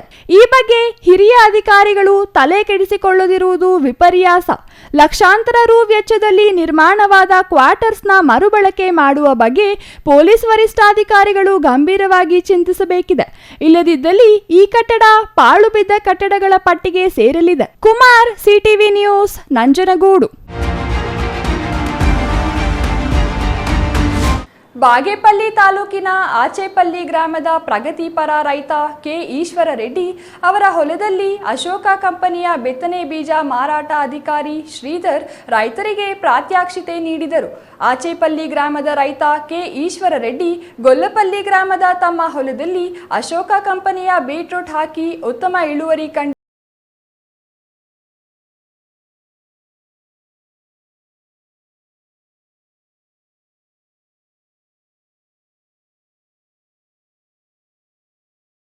ತಾಲೂಕಿನ ಆಚೇಪಲ್ಲಿ ಗ್ರಾಮದ ರೈತ ಕೆ ಈಶ್ವರ ರೆಡ್ಡಿ ಗೊಲ್ಲಪಲ್ಲಿ ಗ್ರಾಮದ ತಮ್ಮ ಹೊಲದಲ್ಲಿ ಮಂಗಳವಾರ ಗ್ರಾಮಗಳ ರೈತರಿಗೆ ಅಶೋಕ ಕಂಪನಿ ಬಿತ್ತನೆ ಬೀಜದ ಬಗ್ಗೆ ವಿವರಣೆ ನೀಡಿದರು. ಬಿತ್ತನೆ ಬೀಜ, ರಸಗೊಬ್ಬರ ಲಭ್ಯವಿದೆ. 20 ವರ್ಷಗಳಿಂದ ನಾಡಿನ ಎಲ್ಲ ಕಡೆ ರೈತರು ಕಂಪನಿಯ ಬಿತ್ತನೆ ಬೀಜ ಬಿತ್ತನೆ ಮಾಡಿದ್ದಾರೆ. ಬೀಟ್ರೂಟ್, ಕೊತ್ತಂಬರಿ, ಬೀನ್ಸ್ ಸೇರಿದಂತೆ ವಿವಿಧ ತಳಿಯ ಬಿತ್ತನೆ ಬೀಜ ದೊರೆಯಲಿದೆ ಎಂದರು. ತಾಲೂಕಿನ ಬಹುತೇಕ ರೈತರು ಕಂಪನಿಯ ಬಿತ್ತನೆ ಬೀಜ ಬಿತ್ತನೆ ಮಾಡಿದ್ದಾರೆ. ತಾಲೂಕಿನ ಗೊಲ್ಲಪಲ್ಲಿಯ ರೈತ ಈಶ್ವರ ರೆಡ್ಡಿ 2 ಎಕರೆ ಜಮೀನಿನಲ್ಲಿ ಕಂಪನಿಯ ಬೀಟ್ರೂಟ್ ಬಿತ್ತನೆ ಮಾಡಿದ್ದಾರೆ. ಬೀಟ್ರೂಟ್ ಗಾತ್ರದಲ್ಲಿ ಹೆಚ್ಚು, ಕೆಂಪು ಬಣ್ಣದಿಂದ ಕೂಡಿದೆ. ಯಾವುದೇ ಹಾನಿಕಾರವಾಗಿಲ್ಲ. ಬೀಟ್ರೂಟ್ ಗಡ್ಡೆಗಳು ರುಚಿಕರವಾಗಿದೆ. ಗಡ್ಡೆಗಳ ಬಗ್ಗೆ ವೈಜ್ಞಾನಿಕವಾಗಿ ಸಂಶೋಧನೆ, ಅಧ್ಯಯನ ಮಾಡಲಾಗಿದೆ ಎಂದು ತಿಳಿಸಿದರು. ಸರ್, ಅಶೋಕ ಸೀಡ್ಸ್ ಕಂಪ್ನಿ ಅಂತ ಹೇಳ್ಬಿಟ್ಟು ಮೂಲತಃ ನಮ್ಮದು ಬೆಂಗಳೂರು ಕಂಪ್ನಿ, ಕರ್ನಾಟಕದೇ ಆದಂಥ ಕಂಪ್ನಿ ಇದು. ಇದ್ರ ಓನರ್ ಬಂದು ಜೆ.ಐ. ವೀರಣ್ಣ ಅಂತ ಹೇಳ್ಬಿಟ್ಟು ಮೂಲತಃ ನಮ್ಮ ಕರ್ನಾಟಕದವರೇ, ಬೆಂಗಳೂರು ಕೋಲಾರ ಮೂಲದವರೇ ಅವರು. ಇವರು 1985ರಲ್ಲಿ ಅಶೋಕ ಸೀಡ್ಸ್ ಅಂತ ಒಂದು ಪ್ರಪ್ರಥಮವಾಗಿ ಒಂದು ಬೀನ್ಸ್ ಅಂತ ಪ್ರೊಡಕ್ಷನ್ ಮಾಡಿ ಮಾರ್ಕೆಟಿಗೆ ಪ್ಯಾಕಿಂಗ್ ರೂಪದಲ್ಲಿ ತಗೊಂಬಂದು ಇದನ್ನು ಇವತ್ತು ಸಣ್ಣದಾಗಿದ್ದು ಇವತ್ತು ಸುಮಾರಾಗಿ ಒಂದು 80ರಿಂದ 100 ಕೋಟಿ ವ್ಯವಹಾರ ಮಾಡ್ತಾಯಿದ್ದಾರೆ. ಇದು ನಮ್ಮ ಕಂಪ್ನಿಲಿ ಬೀಟ್ರೂಟ್ ರೆಮೋ, ಅದರಂತೆ ಒಂದು ಅಶೋಕ ಅಂತ ಹೇಳ್ಬಿಟ್ಟು ಕೊರಿಯಂಡ್ರು AFA5 ಅಂತ ಕೊಡ್ತಾಯಿದ್ದೀವಿ. ಇದು ಮಾರ್ಕೆಟಲ್ಲಿ ಹೆಂಗಾಗಿದೆ ಅಂತಂದರೆ ಎಂಟೈರ್ ಮಾರ್ಕೆಟಲ್ಲಿ ಸೀಡು ತುಂಬ ಚೆನ್ನಾಗಿದೆ. ಇದ್ರ ವಿಶೇಷ ಏನು ಅಂತಂದರೆ ನಿಮಗೆ 5 ದಿನದಿಂದ 7 ದಿನಕ್ಕೆ ಜರ್ಮಿನೇಷನ್ ಆಗ್ತಾಯಿದೆ. ಇದು ರೈತರಿಗೆ ತುಂಬ ಅನುಕೂಲ ಆಗ್ತಾಯಿದೆ. ಮೂಲತಃ ಮುಂಚೆ ಹಳೆಯದು ತಳಿಗಳು 14-15 ದಿನ ಆಗ್ತಾಯಿತ್ತು, ಸಮ್ಮರಲ್ಲಿ ಎಲ್ಲ ಪ್ರಾಬ್ಲಮ್ ಆಗ್ತಾಯಿತ್ತು. ಇದು ಈಗ 5 ದಿನದಿಂದ 7 ದಿನದ ಜರ್ಮಿನೇಷನ್ ಆಗೋದ್ರಿಂದ ರೈತರಿಗೆ ತುಂಬ ಅನುಕೂಲ ಆಗ್ತಾಯಿದೆ. ಇದು ಬಾಗೇಪಲ್ಲಿ ಒಳಗೆ ಆಚೇಪಲ್ಲಿಯ ಪ್ರಗತಿಪರ ರೈತ ಕೆ ಈಶ್ವರ ರೆಡ್ಡಿ ಮಾತನಾಡಿ, ತಮ್ಮ ಹೊಲದಲ್ಲಿ ಬೀಟ್ರೂಟ್ ಬಿತ್ತನೆ ಬೀಜ ಹಾಕಿದ್ದೇನೆ. 80,000 ರೂಪಾಯಿ ಖರ್ಚು ಮಾಡಲಾಗಿದೆ. ಮಾರುಕಟ್ಟೆಯಲ್ಲಿ ಇದೀಗ ಪ್ರತಿ ಕೆಜಿಗೆ 50 ರೂಪಾಯಿ ಇದೆ. ಮಾರುಕಟ್ಟೆಯಲ್ಲಿ ಇದೇ ದರ ಇದ್ದರೆ ಲಕ್ಷಕ್ಕೂ ಹೆಚ್ಚು ಅಧಿಕ ಲಾಭ ಗಳಿಸುವ ನಿರೀಕ್ಷೆ ಇದೆ. ಬಿತ್ತನೆ ಬೀಜ ಪ್ರತ್ಯಕ್ಷತೆಯಾಗಿ ವಿವರಣೆ ನೀಡಿದ್ದಾರೆ ಎಂದರು. ನಮ್ಮದು ಆಚೇಪಲ್ಲಿ ಇಲ್ಲಿ ಸುಮಾರು ಒಂದು 6 ಎಕರೆ ಜಮೀನಿದ್ದು, ಇದರಲ್ಲಿ ಅಶೋಕ ಸೀಡ್ಸ್ನವರು 1 ವರ್ಷದ ಹಿಂದೆ ಒಂದು ಬೀನ್ಸ್ ಕೊಟ್ಟಿದ್ರು. ಸುಮಾರು ಅಂದರೆ ಒಂದು 8 ಅಡಿ ಹೈಟ್ ಬೆಳೆದಿತ್ತು, ಒಳ್ಳೆ ಇಳುವರಿ ಬಂದಿತ್ತು. ಈಗ ಒಂದು ಬೀಟ್ರೂಟ್ ಕೊಟ್ಟಿದ್ದಾರೆ. ಈ ಬೀಟ್ರೂಟ್ ಬೆಳೆ ಸುಮಾರು 1 ಎಕರೆಯಲ್ಲಿ ನಾವು ಇಟ್ಟಿದ್ದೀವಿ. 1 ಎಕರೆಯಲ್ಲಿ ಸುಮಾರು ಅಂದರೆ ಬೇರೆ ಬೆಳೆ ಇಟ್ಟಿದ್ವಿ 1 ವರ್ಷದ ಹಿಂದೆ, ಅಷ್ಟು ಇಳುವರಿ ಬಂದಿಲ್ಲ. ಈಗ ಒಳ್ಳೆ ಇಳುವರಿ ಬಂದಿದೆ. ಇವತ್ತು ಹೇಳ್ಬೇಕಂದ್ರೆ ಒಳ್ಳೆ ಇಳುವರಿ ಬಂದಿದೆ. ಸುಮಾರು ಒಂದು 12 ಟಿನ್ನುಗಳು ಉಳಿದೀವಿ. ಇದರಲ್ಲಿ ಎಷ್ಟು ಸೈಜು ಮತ್ತು ಕಲ್ಲರು ಒಳ್ಳೆ ಇಳುವರಿ ಬಂದಿದೆ. ಈ ಇಳುವರಿಯಿಂದ ಸುಮಾರು ಜನರಿಗೆ ನಾನು ಸ್ವಲ್ಪ ಇಂಟ್ರಡ್ಯೂಸ್ ಮಾಡ್ತೀನಿ. ನಮ್ಮ ಇವರು ಅಶೋಕ ಕಂಪನಿಯವರು ಎಲ್ಲ ಇದರ ಬಗ್ಗೆ ವಿವರವಾಗಿ ಹೇಳಿದ್ದಾರೆ. ಇದರಲ್ಲಿ ಇವತ್ತು ಒಂದು 10 ಟನ್ ಆಗ್ಬೋದು ಅಂತ ನನ್ನ ಅಂದಾಜಿದೆ. 10 ಟನ್ನಲ್ಲಿ ಇವಾಗ ಇರೋ ರೇಟು ಏನಿದೆ, ಇವಾಗ 6 ರೂಪಾಯಿ ಇದೆ. ದಿನೇ 1-2 ರೂಪಾಯಿ ಅದು ಜಾಸ್ತಿ ರೈಸ್ ಆಗ್ತಾ ಇದೆ. ಸುಮಾರು ಮೋಸ್ಟ್ಲಿ ಒಂದು 10 ರೂಪಾಯಿ ರೈಸ್ ಆಗ್ಬೋದು ಅಂತ ನನ್ನ ನಂಬಿಕೆ ಇದೆ. ಇದರಲ್ಲಿ ಒಂದು 10 ಟನ್ ಆಗ್ಬೋದು, 1 ಲಕ್ಷ 1.5 ಲಕ್ಷ ಮೇಲೆ ಲಾಭ ಬರ್ಬೋದು ಅಂತೇಳಿ ಇದು ನಾನು ಹೇಳ್ತಾ ಇದ್ದೀನಿ. ಕಂಪನಿಯ ಕ್ಷೇತ್ರ ಅಧಿಕಾರಿಗಳಾದ ವೆಂಕಟಶಿವ, ಸುರೇಂದ್ರ ರೆಡ್ಡಿ ಹಾಗೂ ಸುತ್ತಮುತ್ತಲಿನ ರೈತರು ಇನ್ನೂ ಹಲವರು ಹಾಜರಿದ್ದರು. Ganesh, CTV news, Bagepalli.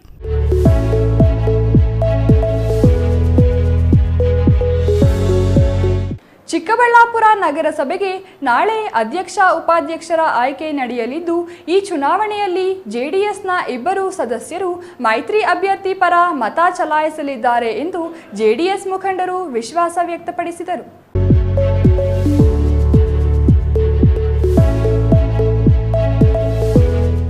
ಚಿಕ್ಕಬಳ್ಳಾಪುರ ನಗರಸಭೆ ಅಧ್ಯಕ್ಷ ಉಪಾಧ್ಯಕ್ಷ ಚುನಾವಣೆಗೆ ಕ್ಷಣಗಣನೆ ಆರಂಭವಾಗಿದ್ದು, ಫಲಿತಾಂಶ ಏನಾಗಲಿದೆ ಎಂಬ ಸ್ಪಷ್ಟತೆ ಯಾವುದೇ ಪಕ್ಷಕ್ಕೆ ಇಲ್ಲದ ಕಾರಣ ಮುಖಂಡರಲ್ಲಿ ತಲ್ಲಣ ಮೂಡಿಸಿದೆ. ಕಳೆದ 1 ವಾರದಿಂದ ಜೆಡಿಎಸ್ ಸದಸ್ಯರು ಸಾರ್ವಜನಿಕ ಸಂಪರ್ಕದಿಂದ ದೂರ ಇದ್ದು ಯಾವುದೇ ನಾಯಕರ ಕೈಗೂ ಸಿಗುತ್ತಿಲ್ಲ.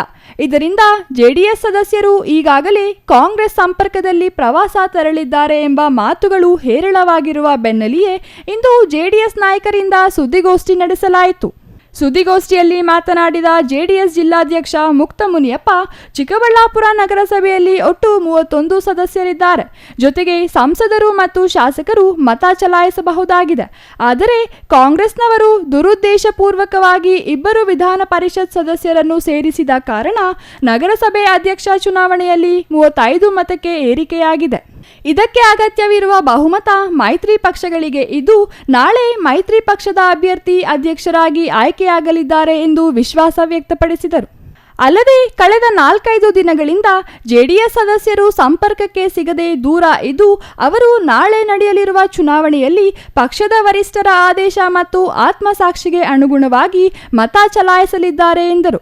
ಜೆಡಿಎಸ್ ಸದಸ್ಯರು 2 ಗೆದ್ದಿದ್ದರೂ ಒಬ್ಬರಿಗೆ ಈ ಹಿಂದೆ ಉಪಾಧ್ಯಕ್ಷ ಸ್ಥಾನ ನೀಡಲಾಗಿದೆ. ಅಲ್ಲದೆ ಮತ್ತೊಬ್ಬ ಸದಸ್ಯ ಮಠಮಪ್ಪ ಅವರಿಗೂ ಸ್ಥಾಯಿ ಸಮಿತಿಯಲ್ಲಿ ಅವಕಾಶ ಕಲ್ಪಿಸುವ ಭರವಸೆ ನೀಡಲಾಗಿದೆ. ಹಾಗಾಗಿ ಅವರಿಬ್ಬರು ಪಕ್ಷಕ್ಕೆ ದ್ರೋಹ ಮಾಡದೆ ಆತ್ಮಸಾಕ್ಷಿಯಾಗಿ ಮತ ಚಲಾಯಿಸಿ ಮೈತ್ರಿ ಅಭ್ಯರ್ಥಿಯನ್ನು ಗೆಲ್ಲಿಸಲಿದ್ದಾರೆ ಎಂದರು. ಚುನಾವಣೆಯಲ್ಲಿ 31 ನಗರಸಭೆ ಸದಸ್ಯರು, ಒಬ್ಬರು MP, ಇನ್ನೊಬ್ಬರು MLA, 2 MLCಗಳನ್ನ ಸೇರಿಸಿ ಒಟ್ಟು 35 ಜನ ನಾಳೆ ಅವರು ಚುನಾವಣೆ ನಾಳೆ ನಡೀತದೆ. ಅವರು ಮತದಾನ ಮಾಡ್ತಾರೆ. 35 ಜನ ಇದ್ದಾರೆ ಒಟ್ಟು. ದುರುದ್ದೇಶದ ಪೂರ್ವಕವಾಗಿ 2 MLCಗಳನ್ನು ಎಕ್ಸ್ಟ್ರಾ ಸೇರಿಸಿ 35 ಮಾಡಿದ್ದಾರೆ. ಅದರಲ್ಲಿ ನಮ್ಮವರಿಬ್ಬರಾದಂಥ JDSನಲ್ಲಿ ನಗರಸಭೆಯಲ್ಲಿ ಗೆದ್ದಿರ್ತಕ್ಕಂಥ ಮಠಮಪ್ಪನವ್ರ ಲಾಯರು ಮತ್ತು ವೀಣಾ ರಾಮು ಅವರು ನಮ್ಮ ಎಲ್ಲ ಸಭೆಗಳಿಗೆ ಬಂದು ಎಲ್ಲದರಲ್ಲೂ ನಾವು ಪಕ್ಷದಿಂದ ಗೆದ್ದಿದ್ದೀವಿ, ಪಕ್ಷದಲ್ಲಿ ನಗರಸಭೆಯಲ್ಲಿ ತಾವು B.Pharm ಕೊಟ್ಟು ನಮಗೆ ಕೊಟ್ಟಿದ್ದೀರಾ, ಸಹಾಯ ಮಾಡಿದ್ದೀರಾ, ನಾವು ಗೆದ್ದಿದ್ದೀವಿ, ನಾವು ಯಾವುದೇ ಕಾರಣಕ್ಕೆ ಪಕ್ಷಕ್ಕೆ ದ್ರೋಹ ಮಾಡಲ್ಲ ಅಂಥೇಳಿ ನಮಗೆ ಇದ್ದರು. 4-5 ದಿವಸದಿಂದ ಈಚೆಗೆ ಅವರು ನಮಗೆ ಕಾಣ್ತಾ ಇಲ್ಲ. ದೂರ ಸಂಪರ್ಕಕ್ಕೂ ನಮಗೆ ಅವರಿಗೆ ಫೋನ್ ಸ್ವಿಚ್ ಆಫ್ ಮಾಡ್ಕೊಂಡಿದ್ದಾರೆ, ನಮಗೆ ಕಾಣ್ತಾ ಇಲ್ಲ. ಬಟ್ ನಮ್ಮ ಉದ್ದೇಶ ಏನಿದೆ ಅಂದರೆ ಅವರು ಯಾವುದೇ ಕಾರಣಕ್ಕೂ ಯಾವುದೋ ಒತ್ತಡಕ್ಕೆ ಹೋಗಿದ್ದಾರೋ ಏನೋ ಗೊತ್ತಾಗ್ತಾ ಇಲ್ಲ. ಅವರು ನಮ್ಮ ಪರವಾಗಿ ಮತ ಹಾಕ್ತಾರಂತ ಇವತ್ತು ನಮಗೆ ನಂಬಿಕೆ ಇದೆ. ಇದನ್ನು ಅವರು ಮನಗಂಡು ಇವತ್ತು ಈ ಮಾಧ್ಯಮದ ಮುಖಾಂತರ ಮತ್ತು ನಾವು ಅವರಿಗೆ ವಾಟ್ಸಪ್ ಮುಖಾಂತರ ಹಾಕ್ತೀವಿ. ಯಾಕಂದ್ರೆ ಸ್ವಿಚ್ ಆಫ್ ಆಗಿರೋದನ್ನು ಮಾಧ್ಯಮ ಆದರೂ ನೋಡ್ತಾರೆ, ಎಲೆಕ್ಟ್ರಾನಿಕ್ ಮೀಡಿಯಾ ನೋಡ್ತಾರೆ. ಆದ್ದರಿಂದ ಅವರಲ್ಲಿ ಇಬ್ಬರಲ್ಲೂ ವಿನಂತಿ ಮಾಡ್ತಾ ಇದ್ದೀವಿ, ಪಕ್ಷಕ್ಕೆ ದ್ರೋಹ ಮಾಡಬೇಡಿ. ಪಕ್ಷದಲ್ಲಿ ಗೆದ್ದಿದ್ದೀರಾ, ಕೇವಲ ಇನ್ನು 1 ವರ್ಷ 2 ತಿಂಗಳು ಮಾತ್ರ ಇರೋದು. ಪಕ್ಷಕ್ಕೆ ದ್ರೋಹ ಮಾಡದೆ ನೀವು ನಾಳೆ ಆತ್ಮಸಾಕ್ಷಿಯಾಗಿ, ಯಾಕಂದರೆ ಈ ದೇಶದ ಮಾಜಿ ಪ್ರಧಾನಮಂತ್ರಿಗಳಾದಂಥ ದೇವೇಗೌಡರು ಮತ್ತು ಇವಾಗ ಕೇಂದ್ರ ಮಂತ್ರಿಗಳಾದಂಥ ಕುಮಾರಸ್ವಾಮಿಯವರ ಆಶೀರ್ವಾದದ ಮೇಲೆ ನೀವು ನಗರಸಭೆಯಲ್ಲಿ ಗೆದ್ದಿದ್ದೀರಾ. 2 ಇರ್ಬೋದು ಗೆದ್ದಿರ್ಬೋದು. ನೀವು 2 ಗೆದ್ದಿದ್ರು ನಿಮ್ಮನ್ನು ಉಪಾಧ್ಯಕ್ಷರು ಮಾಡಿದ್ದೀವಿ ವೀಣಾರಾಮ್ ಅವ್ರನ್ನ. ಆಮೇಲೆ ಮಠಮಪ್ಪ ಅವ್ರಿಗೆ ನಾವು ಹೇಳಿದ್ವಿ ನಿನಗೆ ಅದರಲ್ಲಿ ಕಮಿಟಿ ಮಾಡಿದಾಗ ಮಾಡ್ತೀವಿ ಅಂತ ಹೇಳಿದ್ರಿ, ಅವು ಹೆಚ್ಚು ಕಮ್ಮಿ ಆಗೋಯ್ತದು. ಆದರೆ ನಾನು ಈ ಸಲ ಹೇಳಿದೆ, ಯಾವುದೇ ಕಾರಣಕ್ಕೂ ನಿನಗೆ ಏನು ತೊಂದರೆ ಆಗ್ದಂಗೆ ಅಂತೇಳಿ ನಮ್ಮ MP ಸುಧಾಕರ್, ಯಾಕಂದರೆ ನಮ್ಮ ಮೈತ್ರಿ ನಮ್ಮದು NDA ನಾಳೆ ನಮ್ಮದು ಓಟ್ ಇರತಕ್ಕಂಥದ್ದು. ಸುಧಾಕರ್ ಮನೆಯಲ್ಲಿ ಮಾತುಕತೆ ಮಾಡಿ ಮಠಬಪ್ಪನಿಗೆ ಯಾವುದೇ ರೀತಿಯಲ್ಲಿ ತೊಂದರೆ ಆಗ್ದಂಗೆ ನೀವು ಮಾಡಿಕೊಡ್ಬೇಕು, ಅವ್ರು ನೆಕ್ಸ್ಟ್ ಯಾವುದಾನ ಒಳ್ಳೆ ಇದು ಮಾಡಬೇಕು ಅಂತ ಹೇಳಿದ್ರು. ಎಲ್ಲದಕ್ಕೂ ಸಹಕಾರ ಕೊಟ್ಟು ಅವರೇ ಹೇಳಿ, ಆಮೇಲೆ ನಾವು ಈ MLCಗಳನ್ನ ಸೇರಿಸ್ಕೊಂಡ ದಿವಸ ಅಂದರೆ ಸೇರಿಸ್ತಾ ಇದ್ದಾರೆ, ವೋಟರ್ ಲಿಸ್ಟಲ್ಲಿ ಸೇರಿಸ್ತಾ ಇದ್ದಾರೆ, ಅವ್ರು ವೋಟರ್ ಲಿಸ್ಟಲ್ಲಿ ಇಲ್ಲ ಅಂತರೂ ಸೇರಿಸ್ತಾ ಇದ್ದಾರೆ ಅಂತೇಳಿ DC ಅವರಿಗೆ ಮನವಿ ಕೊಡುವಾಗ ಮಠಮಪ್ಪನವ್ರು ಎಲ್ಲೋ ಇದ್ದವ್ರು, ಬೆಂಗಳೂರಿನಲ್ಲಿದ್ದವ್ರು ಸಹ ಬಂದು ಸಹಿ ಮಾಡಿ ಅಲ್ಲಿ DC ಆಫೀಸಿಗೆ ಕೊಟ್ಟು, ನಾನು ಮಾಧ್ಯಮದವ್ರು ಮಾತಾಡಬೇಕು ಅಂತ ನೀವೇ ಅವ್ರು ಏನೇನು ಮಾತಾಡಿದ್ರು ಅಂತ.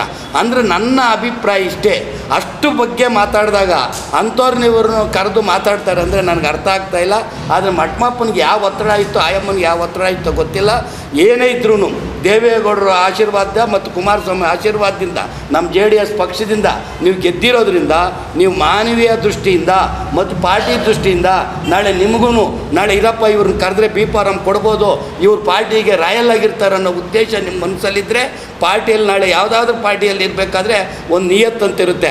ಅದನ್ನೇ ನೀವು ಕಾಪಾಡಬೇಕಂದ್ರೆ ನಾಳೆ ಮತದಾನದಲ್ಲಿ ಪಾಲ್ಗೊಂಡು ನೀವು JDS ಪರವಾಗಿ NDA ಪರವಾಗಿ ವೋಟ್ ಮಾಡಬೇಕು ಅಂತ ಈ ಮೂಲಕ ವಿನಂತಿ ಮಾಡ್ಕೊಳ್ತಾ ಇದ್ದೀನಿ. ಕಳೆದ ಕೆಲ ದಿನಗಳಿಂದ ಸಂಪರ್ಕಕ್ಕೆ ಸಿಗದ ಕಾರಣ ವಿಪ್ ಜಾರಿಗೊಳಿಸಲು ಪಕ್ಷದ ವರಿಷ್ಠರು ಸೂಚಿಸಿದ್ದು, 2 JDS ಸದಸ್ಯರಿಗೆ ವಿಪ್ ಜಾರಿ ಮಾಡಲಾಗುವುದು. ಅವರು ಯಾವುದೋ ಒತ್ತಡಕ್ಕೆ ಮಣಿದು ಹೋಗಿದ್ದಾರೆ ಎಂಬ ನಂಬಿಕೆ ಇದ್ದು, ಚುನಾವಣೆಯಲ್ಲಿ ಮೈತ್ರಿ ಅಭ್ಯರ್ಥಿಯನ್ನು ಬೆಂಬಲಿಸಲಿದ್ದಾರೆ ಎಂಬ ವಿಶ್ವಾಸವಿದೆ. ಒಂದು ವೇಳೆ ಒತ್ತಡಕ್ಕೆ ಮಣಿದು ಕಾಂಗ್ರೆಸ್ ಬೆಂಬಲಿಸಿದರೆ ಯಾವ ರೀತಿಯ ಕ್ರಮ ಜಾರಿಗೊಳಿಸಬೇಕು ಎಂಬ ಬಗ್ಗೆ ಪಕ್ಷದ ವರಿಷ್ಠರೊಂದಿಗೆ ಚರ್ಚೆ ನಡೆಸಿ ಮುಂದಿನ ತೀರ್ಮಾನ ಕೈಗೊಳ್ಳಲಾಗುವುದು ಎಂದು ಹೇಳಿದರು. ಇನ್ನು ಸುದ್ದಿಗೋಷ್ಠಿಯಲ್ಲಿ ನಗರಸಭೆ ಮಾಜಿ ಸದಸ್ಯ ಕಿಸಾನ್ ಕೃಷ್ಣಪ್ಪ, JDS ಮುಖಂಡ KR ರೆಡ್ಡಿ ಸೇರಿದಂತೆ ಇನ್ನೂ ಹಲವರು ಹಾಜರಿದ್ದರು. Nandakumar, CTV news, Chikkaballapur. ಗಣೇಶ ಪ್ರತಿಷ್ಠಾಪನೆ ಜಾಗದಲ್ಲಿ ಹಾಡುಗಳಿಗೆ ಡ್ಯಾನ್ಸ್ ಮಾಡಿ ಸಂಭ್ರಮದಲ್ಲಿ ತೇಲಾಡುತ್ತಿದ್ದ ಯುವಕನಿಗೆ ಆತನ ಸಹೋದರ ಮತ್ತು ತಾಯಿ ಬುದ್ಧಿವಾದ ಹೇಳಿದ್ದೇ ತಪ್ಪಾಗಿದ್ದು, ಮನನೊಂದ ಯುವಕ ಆತ್ಮಹತ್ಯೆ ಮಾಡಿಕೊಂಡಿರುವ ಘಟನೆ ಚಿಕ್ಕಬಳ್ಳಾಪುರ ತಾಲೂಕಿನ ಚಿಕ್ಕಪೈಲಗುರ್ಕಿ ಗ್ರಾಮದಲ್ಲಿ ನಡೆದಿದೆ. ಆತ ಇನ್ನೂ 21 ವರ್ಷದ ಯುವಕ. ಗ್ರಾಮದಲ್ಲಿ ಗಣಪತಿ ಪ್ರತಿಷ್ಠಾಪನೆ ಮಾಡಿದ್ದಾರೆ. ಗಣಪತಿ ಎಂದರೆ DJ ಇಲ್ಲದಿದ್ದರೆ ಹೇಗೆ? ಅದೂ ಬಂದಿದೆ. ಹಾಗಾಗಿಯೇ ಸಹ ಹುಡುಗರೊಂದಿಗೆ ಸ್ಟೆಪ್ ಹಾಕುತ್ತಿದ್ದಾನೆ. ತಡರಾತ್ರಿಯಾದರೂ ಮನೆಗೆ ಬಾರದ ಮಗನ ಬಗ್ಗೆ ತಾಯಿಯ ಆತಂಕ. ಹಾಗಾಗಿಯೇ ಗಣಪತಿ ಇಟ್ಟಿರುವ ಜಾಗಕ್ಕೆ ಬಂದು ಡ್ಯಾನ್ಸ್ ಮಾಡಿದ್ದು ಸಾಕು, ಮನೆಗೆ ನಡಿ ಎಂದು ತಾಯಿ ಮತ್ತು ಅಣ್ಣ ಹೇಳಿದ್ದಾರೆ. ಇಷ್ಟು ಮಾತ್ರಕ್ಕೆ ಮನನೊಂದ ಆ ಯುವಕ ಗಣಪತಿ ಎದುರಿನಲ್ಲಿಯೇ ಮರಕ್ಕೆ ನೇಣು ಬಿಗಿದುಕೊಂಡು ಆತ್ಮಹತ್ಯೆ ಮಾಡಿಕೊಂಡಿದ್ದಾನೆ.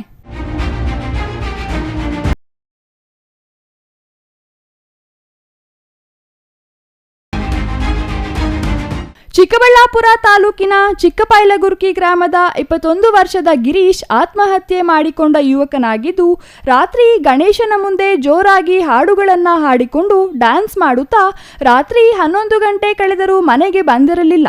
ಇದರಿಂದ ಸಹೋದರ ಹಾಗೂ ತಾಯಿ ಬಂದು ಮನೆಗೆ ಬಾ ಅಂತ ಬೈದು ಬುದ್ಧಿವಾದ ಹೇಳಿದ್ದಾರೆ. ಇದೇ ಮಾತುಗಳಿಂದ ನೊಂದಿರೋ ಯುವಕ ಗಿರೀಶ್ ಗ್ರಾಮದ ಹೊರವಲಯದ ಮುತ್ತುರಾಯಸ್ವಾಮಿ ದೇವಾಲಯದ ಬಳಿ ಮರಕ್ಕೆ ನೇಣು ಬಿಗಿದುಕೊಂಡು ಸಾವನ್ನಪ್ಪಿದ್ದಾನೆ. ಬೆಳಿಗ್ಗೆ ಹೊಲದ ಕಡೆ ಹೋದ ಗ್ರಾಮಸ್ಥರು ಮರದಲ್ಲಿ ನೇತಾಡುತ್ತಿದ್ದ ಯುವಕನ ಶವ ಕಂಡು ಗ್ರಾಮಸ್ಥರಿಗೆ ವಿಷಯ ಮುಟ್ಟಿಸಿದ್ದಾರೆ. ಪೆರೇಸಂದ್ರ ಪೊಲೀಸ್ ಠಾಣೆ ಪೊಲೀಸರು ಘಟನಾ ಸ್ಥಳಕ್ಕೆ ಭೇಟಿ ನೀಡಿ ಪರಿಶೀಲನೆ ನಡೆಸಿ ಪ್ರಕರಣ ದಾಖಲಿಸಿಕೊಂಡಿದ್ದಾರೆ. ಸರ್, ರಾತ್ರಿ ಗಣೇಶಂದು ದೇವಸ್ಥಾನ ಹತ್ರ DJ ಇಟ್ಕೊಂಡು ಡ್ಯಾನ್ಸ್ಗಳಾಡ್ತಾ ಇದ್ರಂತೆ.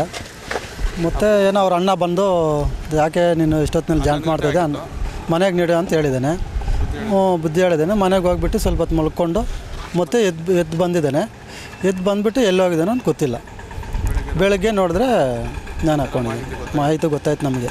ನಾವು ನೋಡಿಲ್ಲ, ಯಾರೋ ಊರಲ್ಲಿ ನೋಡಿ ಮಾಹಿತಿ ಹೇಳಿದ್ರು. ಗಿರೀಶ್ ಅಂತ ಡ್ರೈವರ್ ಕೆಲಸ ಮಾಡ್ತಾಯಿದ್ದೆ. ಏನಿಲ್ಲ, ರಾತ್ರಿ ಏನೋ ಗಣೇಶ್ ಹತ್ರ ಹೋಗಿ ಡ್ಯಾನ್ಸ್ ಆಡ್ತಾಯಿದ್ದಂತೆ. 10 ಗಂಟೆ ಮೇಲೆ 11 ಗಂಟೆ ಆಗಿತ್ತಂತೆ. ಅದರಿಂದ ಕುಡಿದ್ಬಿಟ್ಟು ಡ್ಯಾನ್ಸ್ ಆಡ್ತಾಯಿದ್ದಂತೆ. ಮನೆಯವರು ಬಂದು ಅವರ ಅಮ್ಮ ಅವರ ಅಣ್ಣ ಬಂದು ಬುದ್ಧಿ ಮಾತೇಳಿ ಯಾಕೆ ಇಷ್ಟೊತ್ತಾಯಿತು ಮನೆಗೆ ನಡಿ, ಈ ಥರ ಇದು ಮಾಡ್ತಾಯಿದ್ದೆ, ಕುಡಿದ್ಬಿಟ್ಟು ಬಂದು ಅಂತ ನಾವು ಬೈದವರಂತೆ. ಅಷ್ಟು ಮಾತ್ರಕ್ಕೆ ಹೋಗಿ ಮನೆ ಹತ್ರ ಹೋಗಿ ಮಲ್ಕೊಂಡಿದ್ದಂತೆ ಸ್ವಲ್ಪ ಹೊತ್ತು. ಮತ್ತೆ ನೋಡಿದ್ರೆ ಎದ್ದು ಹೋಗಿಬಿಟ್ಟವನಂತೆ. ನೋಡಿದ್ರೆ ಮನೆಗೆ ಇರಲಿಲ್ಲ. ಮತ್ತು ಎಲ್ಲೋ ಹೋಗಿದ್ದಾನೆ ಬರ್ತಾನೆ ಅಂತ ಅಂದ್ಕೊಂಡಿದ್ರೆ ಬೆಳಿಗ್ಗೆ ಹೋದರೆ ಈ ಥರ ಮಾಹಿತಿ ಗೊತ್ತಾಯಿತು. ಯಾರೋ ಲೇಡೀಸ್ ಹತ್ರ ಈ ಬಾತ್ರೂಮ್ಗೆ ಹೋಗಿ ನೋಡಿ ಬಂದು ಈ ಥರ ಆಗಿದೆ ಅಂತ ಹೇಳಿದ್ರು ಸರ್. ಅಷ್ಟೇ ನಮಗೆ ಗೊತ್ತಾಗಿರೋದು. ಮತ್ತು ಅಲ್ಲಿ ಹೋಗಿಬಿಟ್ಟು ನೋಡಿದ್ರೆ ಈ ಥರ ಆಗಿದೆ. ನೆನೆ ಹಾಕ್ಕೊಂಡಿದ್ನ. Nandakumar, CTV news, Chikkaballapur. ಅಂತಾರಾಷ್ಟ್ರೀಯ ಪ್ರಜಾಪ್ರಭುತ್ವ ದಿನಾಚರಣೆ ಅಂಗವಾಗಿ 15ರ ಭಾನುವಾರ ಶಿಡ್ಲಘಟ್ಟ ತಾಲೂಕಿನ ಲಕ್ಕಹಳ್ಳಿಯಿಂದ ಆರಂಭವಾಗಿ H-ಕ್ರಾಸ್ವರೆಗಿನ ಸುಮಾರು 26 ಕಿಲೋಮೀಟರ್ ಉದ್ದದ ಮಾನವ ಸರಪಳಿ ನಿರ್ಮಿಸಲು ಸಿದ್ಧತೆ ನಡೆಸಿದ್ದು, ಇದರಲ್ಲಿ ಪ್ರತಿಯೊಬ್ಬ ನಾಗರಿಕರು ಪಾಲ್ಗೊಂಡು ಯಶಸ್ವಿಗೊಳಿಸಬೇಕು ಎಂದು ತಹಸೀಲ್ದಾರ್ BN ಸ್ವಾಮಿ ಮನವಿ ಮಾಡಿದರು.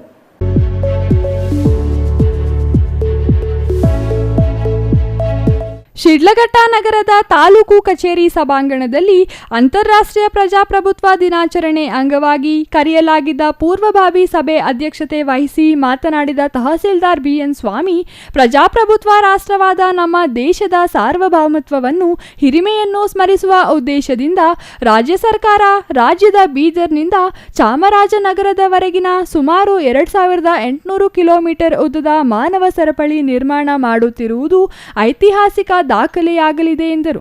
ಇದರಲ್ಲಿ ಪ್ರತಿಯೊಬ್ಬ ಸರ್ಕಾರಿ ಅಧಿಕಾರಿ, ಸಿಬ್ಬಂದಿ ಸೇರಿದಂತೆ ವಿವಿಧ ಸಂಘ ಸಂಸ್ಥೆಗಳು, ಪದಾಧಿಕಾರಿಗಳು, ಜನಪ್ರತಿನಿಧಿಗಳು, ಶಾಲಾ ಕಾಲೇಜು ವಿದ್ಯಾರ್ಥಿಗಳು ಪಾಲ್ಗೊಂಡು ದೇಶದ ಸಂವಿಧಾನ ಹಾಗೂ ಪ್ರಜಾಪ್ರಭುತ್ವ ಮೌಲ್ಯಗಳ ಬಗ್ಗೆ ಜಾಗೃತಿ ಮೂಡಿಸುವ ಅಗತ್ಯವಿದೆ ಎಂದರು. ತಾಲೂಕಿನ ಲಕ್ಕಹಳ್ಳಿಯಿಂದ ಶುರುವಾಗುವ ಮಾನವ ಸರಪಳಿ ಆನೂರು, ಚಿಕ್ಕದಾಸರಹಳ್ಳಿ, ಚೀಮಂಗಲ ಮಾರ್ಗವಾಗಿ H-ಕ್ರಾಸ್ ಮೂಲಕ ಕೋಲಾರ ಗಡಿಯವರೆಗೂ ಸುಮಾರು 26 ಕಿಲೋಮೀಟರ್ನಷ್ಟು ಉದ್ದವಾಗಿ ನಿರ್ಮಾಣಗೊಳ್ಳಲಿದೆ ಎಂದರು. ಪ್ರತಿ ಕಿಲೋಮೀಟರ್ ಒಂದಕ್ಕೆ ತಾಲೂಕು ಮಟ್ಟದ ಓರ್ವ ನೋಡಲ್ ಅಧಿಕಾರಿಯನ್ನು ನೇಮಿಸಲಾಗುವುದು.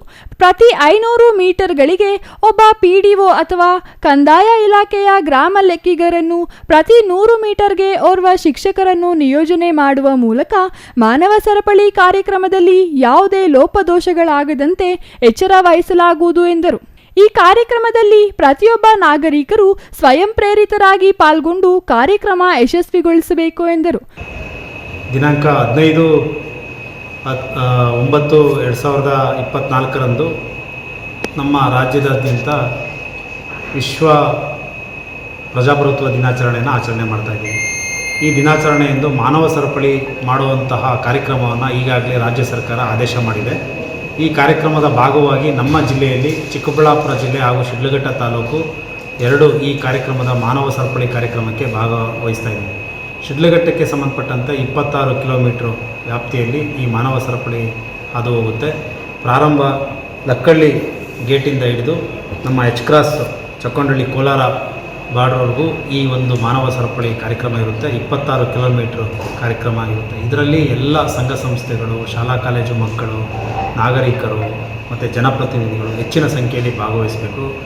ನಮಗೆ ಮಿನಿಮಮ್ ಒಂದು 15,000 ರಿಂದ 16,000 ಜನಸಂಖ್ಯೆ ಬೇಕಾಗುತ್ತೆ ಈ ಮಾನವ ಸರಪಳಿಗೆ. ಈಗಾಗಲೇ ನಾವು ಪೂರ್ವಭಾವಿ ಸಭೆ ಇವತ್ತು ಮಾಡಿದ್ದೀವಿ. ಎಲ್ಲ ತಾಲೂಕು ಮಟ್ಟದ ಅಧಿಕಾರಿಗಳ ಜೊತೆ ಚರ್ಚೆ ಮಾಡಿದ್ದೀವಿ. ಜನಪ್ರತಿನಿಧಿಗಳ ಜೊತೆಗೆ ಜಿಲ್ಲಾ ಮಟ್ಟದಲ್ಲಿ ಚರ್ಚೆ ಆಗಿದೆ, ಸಭೆ ಮಾಡಿದ್ದೀವಿ. ಎಲ್ಲರೂ ಕೂಡ ಪ್ರೋತ್ಸಾಹಿಸಿ ಮಾಡ್ತೀವಿ ಅಂತ ನಮಗೆ ಪ್ರೋತ್ಸಾಹಿಸಿದ್ದಾರೆ. ತಾಲೂಕು ಪಂಚಾಯಿತಿ ಇಒ ಹೇಮಾವತಿ, ನಗರಸಭೆ ಪೌರಾಯುಕ್ತ ಮಂಜುನಾಥ್, ಕ್ಷೇತ್ರ ಶಿಕ್ಷಣಾಧಿಕಾರಿ ಸಿಎ ನರೇಂದ್ರ ಕುಮಾರ್, ಸಮಾಜ ಕಲ್ಯಾಣ ಇಲಾಖೆಯ ಸಹಾಯಕ ನಿರ್ದೇಶಕ ಜಗದೀಶ್, ಎ ನಾರಾಯಣಸ್ವಾಮಿ ಇನ್ನೂ ಹಲವರು ಹಾಜರಿದ್ದರು. ಛಾಯಾ ರಮೇಶ್, ಸಿಟಿವಿ ನ್ಯೂಸ್, ಶಿಡ್ಲಘಟ್ಟ. ಚಿಕ್ಕಬಳ್ಳಾಪುರ ನಗರಸಭೆ ಅಧ್ಯಕ್ಷ ಚುನಾವಣೆ ಇದೀಗ ಗೊಂದಲಕ್ಕೆ ಕಾರಣವಾಗಿದೆ. ಕಳೆದ ಒಂದು ವಾರದಿಂದ ಪ್ರವಾಸದಲ್ಲಿದ್ದ ಸದಸ್ಯರಿಗೆ ಮಾತ್ರವಲ್ಲದೆ ಬಿಜೆಪಿ ಮತ್ತು ಕಾಂಗ್ರೆಸ್ ನಾಯಕರಲ್ಲೂ ಇದು ಗೊಂದಲಕ್ಕೆ ಕಾರಣವಾಗಿದೆ. ವಿಧಾನ ಪರಿಷತ್ ಸದಸ್ಯರನ್ನು ಮತದಾರರನ್ನಾಗಿ ಸೇರಿಸುವ ವಿಚಾರ ಪ್ರಶ್ನಿಸಿ ಬಿಜೆಪಿ ನ್ಯಾಯಾಲಯದ ಮೊರೆ ಹೋಗಿದ್ದು, ಇಬ್ಬರು ವಿಧಾನ ಪರಿಷತ್ ಸದಸ್ಯರ ಮತ ಮುಚ್ಚಿದ ಲಕೋಟೆಯಲ್ಲಿ ಚಲಾಯಿಸುವಂತೆ ನ್ಯಾಯಾಲಯ ಆದೇಶ ನೀಡಿದೆ ಎಂದು ಬಿಜೆಪಿ ಮುಖಂಡರು ತಿಳಿಸಿದ್ದಾರೆ. ನಗರಸಭೆ ಅಧ್ಯಕ್ಷ ಚುನಾವಣೆಗೆ ಇನ್ನೇನು ಕೆಲವೇ ಗಂಟೆಗಳು ಬಾಕಿ ಇರುವಾಗ ಕೋರ್ಟ್ ಮಹತ್ವದ ತೀರ್ಪು ನೀಡಿದೆ. ವಿವಾದಕ್ಕೆ ಗುರಿಯಾಗಿದ್ದ ವಿಧಾನ ಪರಿಷತ್ ಸದಸ್ಯರ ಮತ ಮುಚ್ಚಿದ ಲಕೋಟೆಯಲ್ಲಿ ಚಲಾಯಿಸಬೇಕೆಂದು ಕೋರ್ಟ್ ಆದೇಶ ನೀಡಿರುವುದಾಗಿ ಬಿಜೆಪಿ ಮುಖಂಡರು ತಿಳಿಸಿದ್ದಾರೆ. ಚಿಕ್ಕಬಳ್ಳಾಪುರದ ಪತ್ರಕರ್ತರ ಭವನದಲ್ಲಿ ಇಂದು ನಡೆದ ಸುದ್ದಿಗೋಷ್ಠಿಯಲ್ಲಿ ಮಾತನಾಡಿದ ಕೆವಿ ನವೀನ್ ಕಿರಣ್, ಕೋರ್ಟಿನಲ್ಲಿ ತಮಗೆ ನ್ಯಾಯ ಸಿಕ್ಕಿದೆ ಎಂದರು. ವಿಧಾನ ಪರಿಷತ್ ಸದಸ್ಯರಾದ ಎಂಆರ್ ಸೀತಾರಾಮ್ ಮತ್ತು ಅನಿಲ್ ಕುಮಾರ್ ಅವರ ಹೆಸರು ಮತದಾರರ ಪಟ್ಟಿಗೆ ಸೇರಿಸಲಾಗಿದೆ. ಏಪ್ರಿಲ್ ತಿಂಗಳಿನಲ್ಲಿ ನಡೆದ ಲೋಕಸಭಾ ಚುನಾವಣೆಯಲ್ಲಿ ಬೆಂಗಳೂರಿನ ಮಲ್ಲೇಶ್ವರನಿಂದ ಮತ ಚಲಾಯಿಸಿದ್ದ ಸೀತಾರಾಮ್ ಮತ್ತು ಕೋಲಾರದಿಂದ ಮತ ಚಲಾಯಿಸಿದ್ದ ಅನಿಲ್ ಕುಮಾರ್ ಅವರ ಹೆಸರುಗಳನ್ನು ಉದ್ದೇಶಪೂರ್ವಕವಾಗಿ ಸೇರಿಸಲಾಗಿದೆ ಎಂದು ಕೋರ್ಟಿನಲ್ಲಿ ಪ್ರಶ್ನೆ ಮಾಡಿದ್ದು, ಇದಕ್ಕೆ ಸ್ಪಂದಿಸಿದ ನ್ಯಾಯಾಲಯ ವಿಧಾನ ಪರಿಷತ್ ಸದಸ್ಯರ ಇಬ್ಬರ ಮತ ಮುಚ್ಚಿದ ಲಕೋಟೆಯಲ್ಲಿ ಚಲಾಯಿಸಿ ನ್ಯಾಯಾಲಯಕ್ಕೆ ಸಲ್ಲಿಸುವಂತೆ ಆದೇಶ ನೀಡಿರುವುದಾಗಿ ತಿಳಿಸಿದರು. ನ್ಯಾಯಾಲಯದಲ್ಲಿ ಆಗಿರುವ ಆದೇಶದ ಬಗ್ಗೆ ಬಿಜೆಪಿ ಮುಖಂಡರಿಗೂ ಸ್ಪಷ್ಟ ಮಾಹಿತಿ ಇಲ್ಲವಾಗಿದೆ. ಮುಚ್ಚಿದ ಲಕೋಟೆಯಲ್ಲಿ ಚಲಾಯಿಸಿದ ವಿಧಾನ ಸದಸ್ಯರ ಮತಗಳು ಮಾನ್ಯವೇ ಇಲ್ಲವೇ ಎಂಬ ಸ್ಪಷ್ಟತೆಯೂ ಇಲ್ಲವಾಗಿದೆ. ಇನ್ನು ನಾಳೆ ನಡೆಯಲಿರುವ ನಗರಸಭೆ ಅಧ್ಯಕ್ಷ ಚುನಾವಣೆ ಫಲಿತಾಂಶ ಪ್ರಕಟವಾಗಲಿದೆಯಾ ಇಲ್ಲವೇ ನ್ಯಾಯಾಲಯದ ಆದೇಶದ ನಂತರ ಪ್ರಕಟವಾಗಲಿದೆಯಾ ಎಂಬ ಸ್ಪಷ್ಟತೆಯೂ ಇಲ್ಲವಾಗಿದೆ. ಇದರಿಂದ ನಾಳೆ ನಡೆಯಲಿರುವ ನಗರಸಭೆ ಅಧ್ಯಕ್ಷ ಚುನಾವಣೆ ಗೊಂದಲದ ಗೂಡಾಗಿದ್ದು, ನಾಳೆ ಚುನಾವಣೆ ನಡೆಯುವುದು ನಿಜ, ಆದರೆ ಫಲಿತಾಂಶ ಯಾವಾಗ ಎಂಬ ಪ್ರಶ್ನೆಗೆ ಉತ್ತರ ಇಲ್ಲವಾಗಿದೆ. ಒಟ್ಟಿನಲ್ಲಿ ಚಿಕ್ಕಬಳ್ಳಾಪುರ ನಗರಸಭೆ ಅಧ್ಯಕ್ಷರ ಆಯ್ಕೆ ಚುನಾವಣೆ ಹೊಸ ಅಧ್ಯಾಯಕ್ಕೆ ನಾಂದಿ ಹಾಡಿದ್ದು, ಇದು ಏನಾಗಲಿದೆ ಎಂಬ ಕುತೂಹಲ ಮತ್ತಷ್ಟು ಹೆಚ್ಚಾಗಲಿದೆ. ನಾಳೆ ನಡೆಯಲಿರುವ ಅಧ್ಯಕ್ಷರ ಆಯ್ಕೆ ಚುನಾವಣೆಯಲ್ಲಿ ಏನಾಗಲಿದೆ ಎಂಬ ಬಗ್ಗೆ ಕಾಯದೆ ವಿಧಿ ಇಲ್ಲ ಪರಿಸ್ಥಿತಿ ನಿರ್ಮಾಣವಾಗಿದೆ. ಉಚ್ಚ ನ್ಯಾಯಾಲಯ ಏನು ಈ ಇಬ್ಬರು ವಿಧಾನ ಪರಿಷತ್ ಸದಸ್ಯರನ್ನು ಸೇರಿಸಿರ್ತಕ್ಕಂಥದ್ದು ಇದು ತಪ್ಪು ಅಂತ ಉಚ್ಚ ನ್ಯಾಯಾಲಯ ನಮ್ಮ ಮನವಿಯನ್ನು ಪುರಸ್ಕರಿಸಿ ಒಂದು ಆದೇಶವನ್ನು ಹೊರಡಿಸಿದೆ. ಆ ಆದೇಶ ಸ್ಪಷ್ಟವಾಗಿ ಇನ್ನೂ ನನ್ನ ಕೈ ಸೇರಿಲ್ಲ. ನಮ್ಮ ವಕೀಲರು ಬಹುಶಃ ಇನ್ನೊಂದು ಗಂಟೆನಲ್ಲಿ ನಮಗೆ ಕಳಿಸ್ಕೊಡ್ತೀವಿ ಅಂತ ಹೇಳಿದ್ದಾರೆ. ನಮಗೆ ವಕೀಲರು ಹೇಳಿರೋ ಪ್ರಕಾರ ಈ ಇಬ್ಬರು ವಿಧಾನ ಪರಿಷತ್ ಸದಸ್ಯರ ಒಂದು ಮತ ಏನಿದೆ ಅದು ನಗಣ್ಯ ಆಗ್ತದೆ. ಅದನ್ನು ಸೀಲ್ಡ್ ಲಕೋಟೆನಲ್ಲಿ ಅಂತ ಹೇಳ್ತಾ ಇದ್ದಾರೆ. ಹಾಗಾಗಿ ಅದು ನಗಣ್ಯ ಆಗ್ತದೆ. ಮತ್ತು ಚುನಾವಣಾ ಫಲಿತಾಂಶದ ಮೇಲೆ ಯಾವ ರೀತಿ ಈ ಆದೇಶ ಬೀರ್ತದೆ ಅನ್ನೋದ್ರ ಬಗ್ಗೆ ಇನ್ನೂ ನನ್ನ ಹತ್ರ ಸ್ಪಷ್ಟತೆ ಇಲ್ಲ. ನನಗೆ ಸ್ಪಷ್ಟತೆ ಬಂದ ತಕ್ಷಣ ನಾನು ನಿಮಗೆ ಅದನ್ನೆಲ್ಲವನ್ನು ವಾಟ್ಸಪ್ ಮುಖಾಂತರ ಕಳಿಸ್ಕೊಡ್ತೀನಿ ಅದನ್ನು. ಬಟ್ ಈಗ ಸದ್ಯಕ್ಕೆ ನಮಗಿರೋ ಮಾಹಿತಿ ಏನು ಅಂತಂದರೆ, ಈಗೇನು ಸಂಖ್ಯಾಬಲದ ಪ್ರಕಾರ 35 ಅಂತ ಏನು ಉಪವಿಭಾಗಾಧಿಕಾರಿಗಳು ಹೇಳಿದರು ಅದು 33 ಆಗ್ತದೆ. ಈಗ ಈ ಇಬ್ಬರದು ನಗಣ್ಯ ಆಗಿರೋದ್ರಿಂದ ಈ 33 ಸಂಖ್ಯೆಯಲ್ಲಿ ನಾವು 20ಕ್ಕೂ ಹೆಚ್ಚು ಜನ ನಾವು ಇವತ್ತು ಭಾರತೀಯ ಜನತಾ ಪಕ್ಷ ಮತ್ತು ಜಾತ್ಯತೀತ ಜನತಾದಳದ NDA ಅಭ್ಯರ್ಥಿ ಯಾರಾಗ್ತಾರೆ ಅವರ ಪರವಾಗಿ ಮತ ಚಲಾಯಿಸಿ ನಾಳೆ ಜೈಬೇರಿ ಬಾರಿಸ್ತೀವಿ. ಮತ್ತೊಮ್ಮೆ ಡಾಕ್ಟರ್ ಸುಧಾಕರ್ ಅವರ ಒಂದು ನೇತೃತ್ವದಲ್ಲಿ ಈ ಒಂದು ನಗರಸಭೆಯ ಚುಕ್ಕಾಣಿಯನ್ನು ನಾವು ಹಿಡಿತೀವಿ ಅಂತಕ್ಕಂತಹ ಭರವಸೆ ನನಗೆ ಇದೆ. Nandakumar, CTV news, Chikkaballapura. ಇದೀಗ ಚಿಕ್ಕದೊಂದು ವಿರಾಮದ ನಂತರ ಸಿಟಿವಿ ನ್ಯೂಸ್ ಮುಂದುವರಿಯುತ್ತದೆ. ರಾಮೋಸ್ ಹ್ಯಾಪಿ ಹೋಮ್ ಇಂಟೀರಿಯರ್ಸ್ ಫ್ಯಾಕ್ಟರಿಯಿಂದ ನೇರ ಮಾರಾಟ.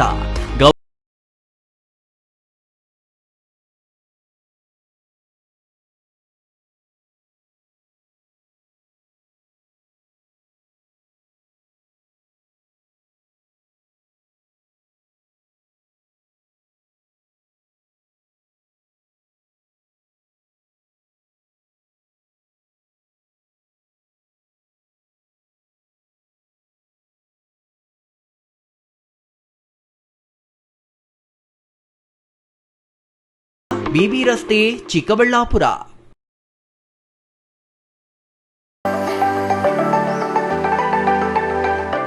Shri Manjunatha hardware and innovations 22 ವರ್ಷಗಳಿಂದ ಮಾರುಕಟ್ಟೆಯಲ್ಲಿ ಸುದೀರ್ಘ ಪಯಣ ಮತ್ತು ಗ್ರಾಹಕ ಹಾಗೂ ಎಂಜಿನಿಯರಿಂಗ್ಗಳ ನಂಬಿಕೆಯ ಆಯ್ಕೆ.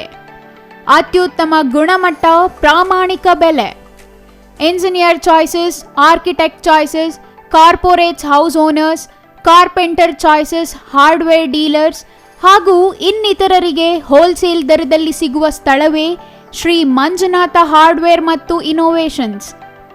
ವಿವಿಧ ರೀತಿಯ ವಿನ್ಯಾಸಗಳುಳ್ಳ ಡೆಕೋರೇಟಿವ್, ಪ್ರೊಟೆಕ್ಟಿವ್, ಫಂಕ್ಷನಲ್ ಹಾಗೂ ಉತ್ತಮ ದರದಲ್ಲಿ ಗುಣಮಟ್ಟದ ಹಾರ್ಡ್ವೇರ್ ವಸ್ತುಗಳು ನಮ್ಮಲ್ಲಿ ದೊರಕುತ್ತದೆ. ವಿಳಾಸ: ರಿಲಯನ್ಸ್ ಪೆಟ್ರೋಲ್ ಬಂಕ್ ಹತ್ತಿರ, ಬಿಬಿ ರಸ್ತೆ, ಚಿಕ್ಕಬಳ್ಳಾಪುರ. ಮೊಬೈಲ್ ಸಂಖ್ಯೆ 9739393927, ಮತ್ತೊಂದು ಸಂಖ್ಯೆ 9008680303.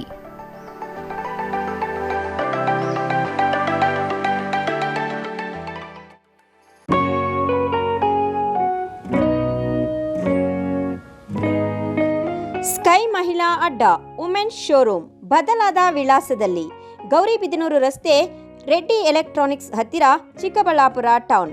ಮೊಬೈಲ್ ಸಂಖ್ಯೆ 9916533636. 15 ವರ್ಷ ಮೇಲ್ಪಟ್ಟ ಮಹಿಳೆಯರಿಗೆ ಬೇಕಾದ ಎಲ್ಲ ತರಹದ ಬಟ್ಟೆಗಳು ಒಂದೇ ಮಳಿಗೆಯಲ್ಲಿ ಲಭ್ಯ. ಉತ್ತಮ ಗುಣಮಟ್ಟದ ಅತ್ಯಾಧುನಿಕ ಬಟ್ಟೆಗಳಿಗಾಗಿ ಭೇಟಿ ಕೊಡಿ. ಸ್ಕೈ ಮಹಿಳಾ ಅಡ್ಡ ನಿಮಗಾಗಿ ಇದೆ. 1-2 ಪೀಸ್ ಕೊಂಡರೂ ಹೋಲ್ಸೇಲ್ ದರದಲ್ಲಿ ನೀಡುತ್ತೇವೆ. ಎಲ್ಲ ತರಹದ ಆಕರ್ಷಣೀಯ ಸೀರೆಗಳು, ಮನಮೆಚ್ಚುವಂತಹ ಸೀರೆಗಳು, ಟಾಪ್ಸ್, ಲೆಗಿನ್ಸ್, ರೆಡಿ ಡ್ರೆಸ್ಸಸ್, ಮಹಿಳೆಯರ ಒಳ ಉಡುಪುಗಳು ಲಭ್ಯ. ಮತ್ಯಾಕೆ ತಡ, ಒಮ್ಮೆ ಭೇಟಿ ಕೊಡಿ. ಸ್ಕೈ ಮಹಿಳಾ ಅಡ್ಡ, ಗೌರಿಬಿದನೂರು ರಸ್ತೆ, ರೆಡ್ಡಿ ಎಲೆಕ್ಟ್ರಾನಿಕ್ಸ್ ಹತ್ತಿರ, ಚಿಕ್ಕಬಳ್ಳಾಪುರ ಟೌನ್. ಮೊಬೈಲ್ ಸಂಖ್ಯೆ 9916533636.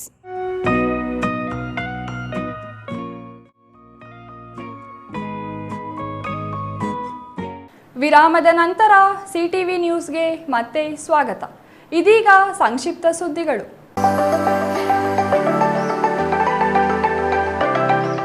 13ರಂದು ದೇವನಹಳ್ಳಿಯಲ್ಲಿ ಬೃಹತ್ ಉದ್ಯೋಗ ಮೇಳ ಆಯೋಜಿಸಲಾಗಿದೆ ಎಂದು ಬೆಂಗಳೂರು ಗ್ರಾಮಾಂತರ ಜಿಲ್ಲಾ ಉಸ್ತುವಾರಿ ಸಚಿವ ಕೆಎಚ್ ಮುನಿಯಪ್ಪ ಹೇಳಿದರು. ದೇವನಹಳ್ಳಿಯ ಸಾದಳ್ಳಿ ಬಳಿಯ ರೋಜಲ್ ಹೋಟೆಲ್ನಲ್ಲಿ ನಡೆದ ಸುದ್ದಿಗೋಷ್ಠಿಯಲ್ಲಿ ಅವರು ಮಾತನಾಡಿದರು. ಬೆಂಗಳೂರು ಗ್ರಾಮಾಂತರ ಜಿಲ್ಲಾಡಳಿತದಿಂದ ಬೃಹತ್ ಉದ್ಯೋಗ ಮೇಳ ಏರ್ಪಡಿಸಲಾಗಿದ್ದು, ಸಚಿವ ಕೆಎಚ್ ಮುನಿಯಪ್ಪ ಅವರಿಂದ ಉದ್ಯೋಗ ಮೇಳದಲ್ಲಿ ಭಾಗವಹಿಸುವ ವಿವಿಧ ಕಂಪನಿಗಳ ಪ್ರತಿನಿಧಿಗಳ ಜೊತೆ ಸಭೆ ನಡೆಸಲಾಗಿದೆ. ಉದ್ಯೋಗ ಮೇಳದಲ್ಲಿ ಭಾಗವಹಿಸಲು ಸುಮಾರು 17,000ಕ್ಕೂ ಹೆಚ್ಚು ನಿರುದ್ಯೋಗ ಯುವಕ ಯುವತಿಯರು ನೋಂದಣಿ ಮಾಡಿಕೊಂಡಿರುವುದಾಗಿ ತಿಳಿಸಿದರು. ದೇವನಹಳ್ಳಿ ವಿಜಯಪುರ ರಸ್ತೆಯ ಪ್ರಥಮ ದರ್ಜೆ ಕಾಲೇಜು ಮೈದಾನದಲ್ಲಿ ಉದ್ಯೋಗ ಮೇಳ ನಡೆಯಲಿದ್ದು, ಕಾಂಗ್ರೆಸ್ ಸರ್ಕಾರ ಬಂದ ನಂತರ ಪ್ರಥಮ ಬಾರಿಗೆ ಉದ್ಯೋಗ ಮೇಳ ನಡೆಯುತ್ತಿದ್ದು, 5,000ಕ್ಕೂ ಹೆಚ್ಚು ಉದ್ಯೋಗಗಳನ್ನು ಸ್ಥಳದಲ್ಲೇ ಭರ್ತಿ ಮಾಡಲು ಸುಮಾರು 150ಕ್ಕೂ ಹೆಚ್ಚು ಕಂಪನಿಗಳು ಭಾಗಿಯಾಗಲಿವೆ ಎಂದರು. ಇನ್ನು ಈ ಸಂದರ್ಭದಲ್ಲಿ ಬೆಂಗಳೂರು ಗ್ರಾಮಾಂತರ ಜಿಲ್ಲಾಧಿಕಾರಿ ಡಾಕ್ಟರ್ ಶಿವಶಂಕರ್, ಜಿಲ್ಲಾ ಪಂಚಾಯಿತಿ ಸಿಇಒ ಡಾಕ್ಟರ್ ಅನುರಾಧ, ಇನ್ನೂ ಹಲವರು ಹಾಜರಿದ್ದರು.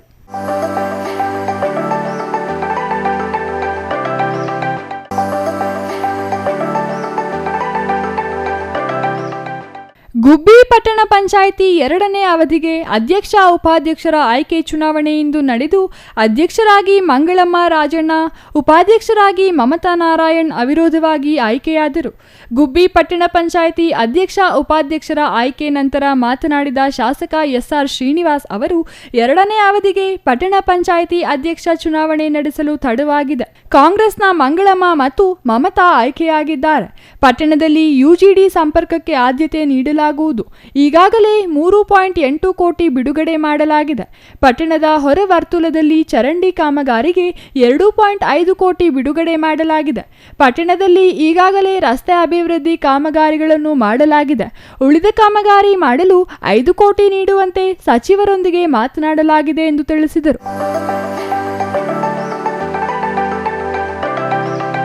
ಕೊನೆಯದಾಗಿ ಮತ್ತೊಮ್ಮೆ ಮುಖ್ಯಾಂಶಗಳು.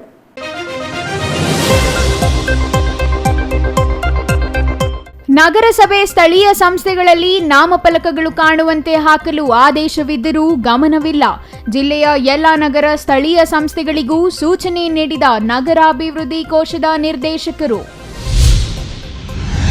ಕೆಲವೇ ಗಂಟೆಗಳಲ್ಲಿ ನಗರಸಭೆಗೆ ನೂತನ ಸಾರಥಿ ನೇಮಕವಾಗುವ ನಿರೀಕ್ಷೆ. ಬೆಳಗ್ಗೆಯೇ ಬೆಂಗಳೂರು ತಲುಪಿದ ಕಾಂಗ್ರೆಸ್ ಸದಸ್ಯರು ಸಂಜೆಗೆ ಬೆಂಗಳೂರಿಗೆ ಆಗಮಿಸಲಿರುವ ಬಿಜೆಪಿ ಸದಸ್ಯರು.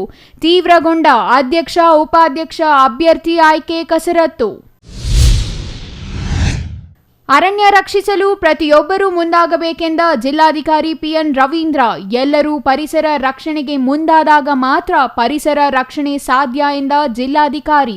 ಅರಣ್ಯ ಇಲಾಖೆಯಿಂದ ಹುತಾತ್ಮರ ದಿನಾಚರಣೆ. ಬಾಗೇಪಲ್ಲಿಯಲ್ಲಿ ಸಂಸದ ಡಾಕ್ಟರ್ ಕೆ ಸುಧಾಕರ್ ಅವರಿಗೆ ಅದ್ದೂರಿ ಅಭಿನಂದನಾ ಸಮಾರಂಭ. ಅವಿಭಜಿತ ಜಿಲ್ಲೆಗಳಿಗೆ ಎತ್ತಿನಹೊಳೆ ನೀರು ನೀಡುವಲ್ಲಿ ರಾಜ್ಯ ಸರ್ಕಾರ ವಿಫಲ. ಕಾರ್ಯಕ್ರಮದಲ್ಲಿ ಸಂಸದ ಸುಧಾಕರ್ ಆರೋಪ.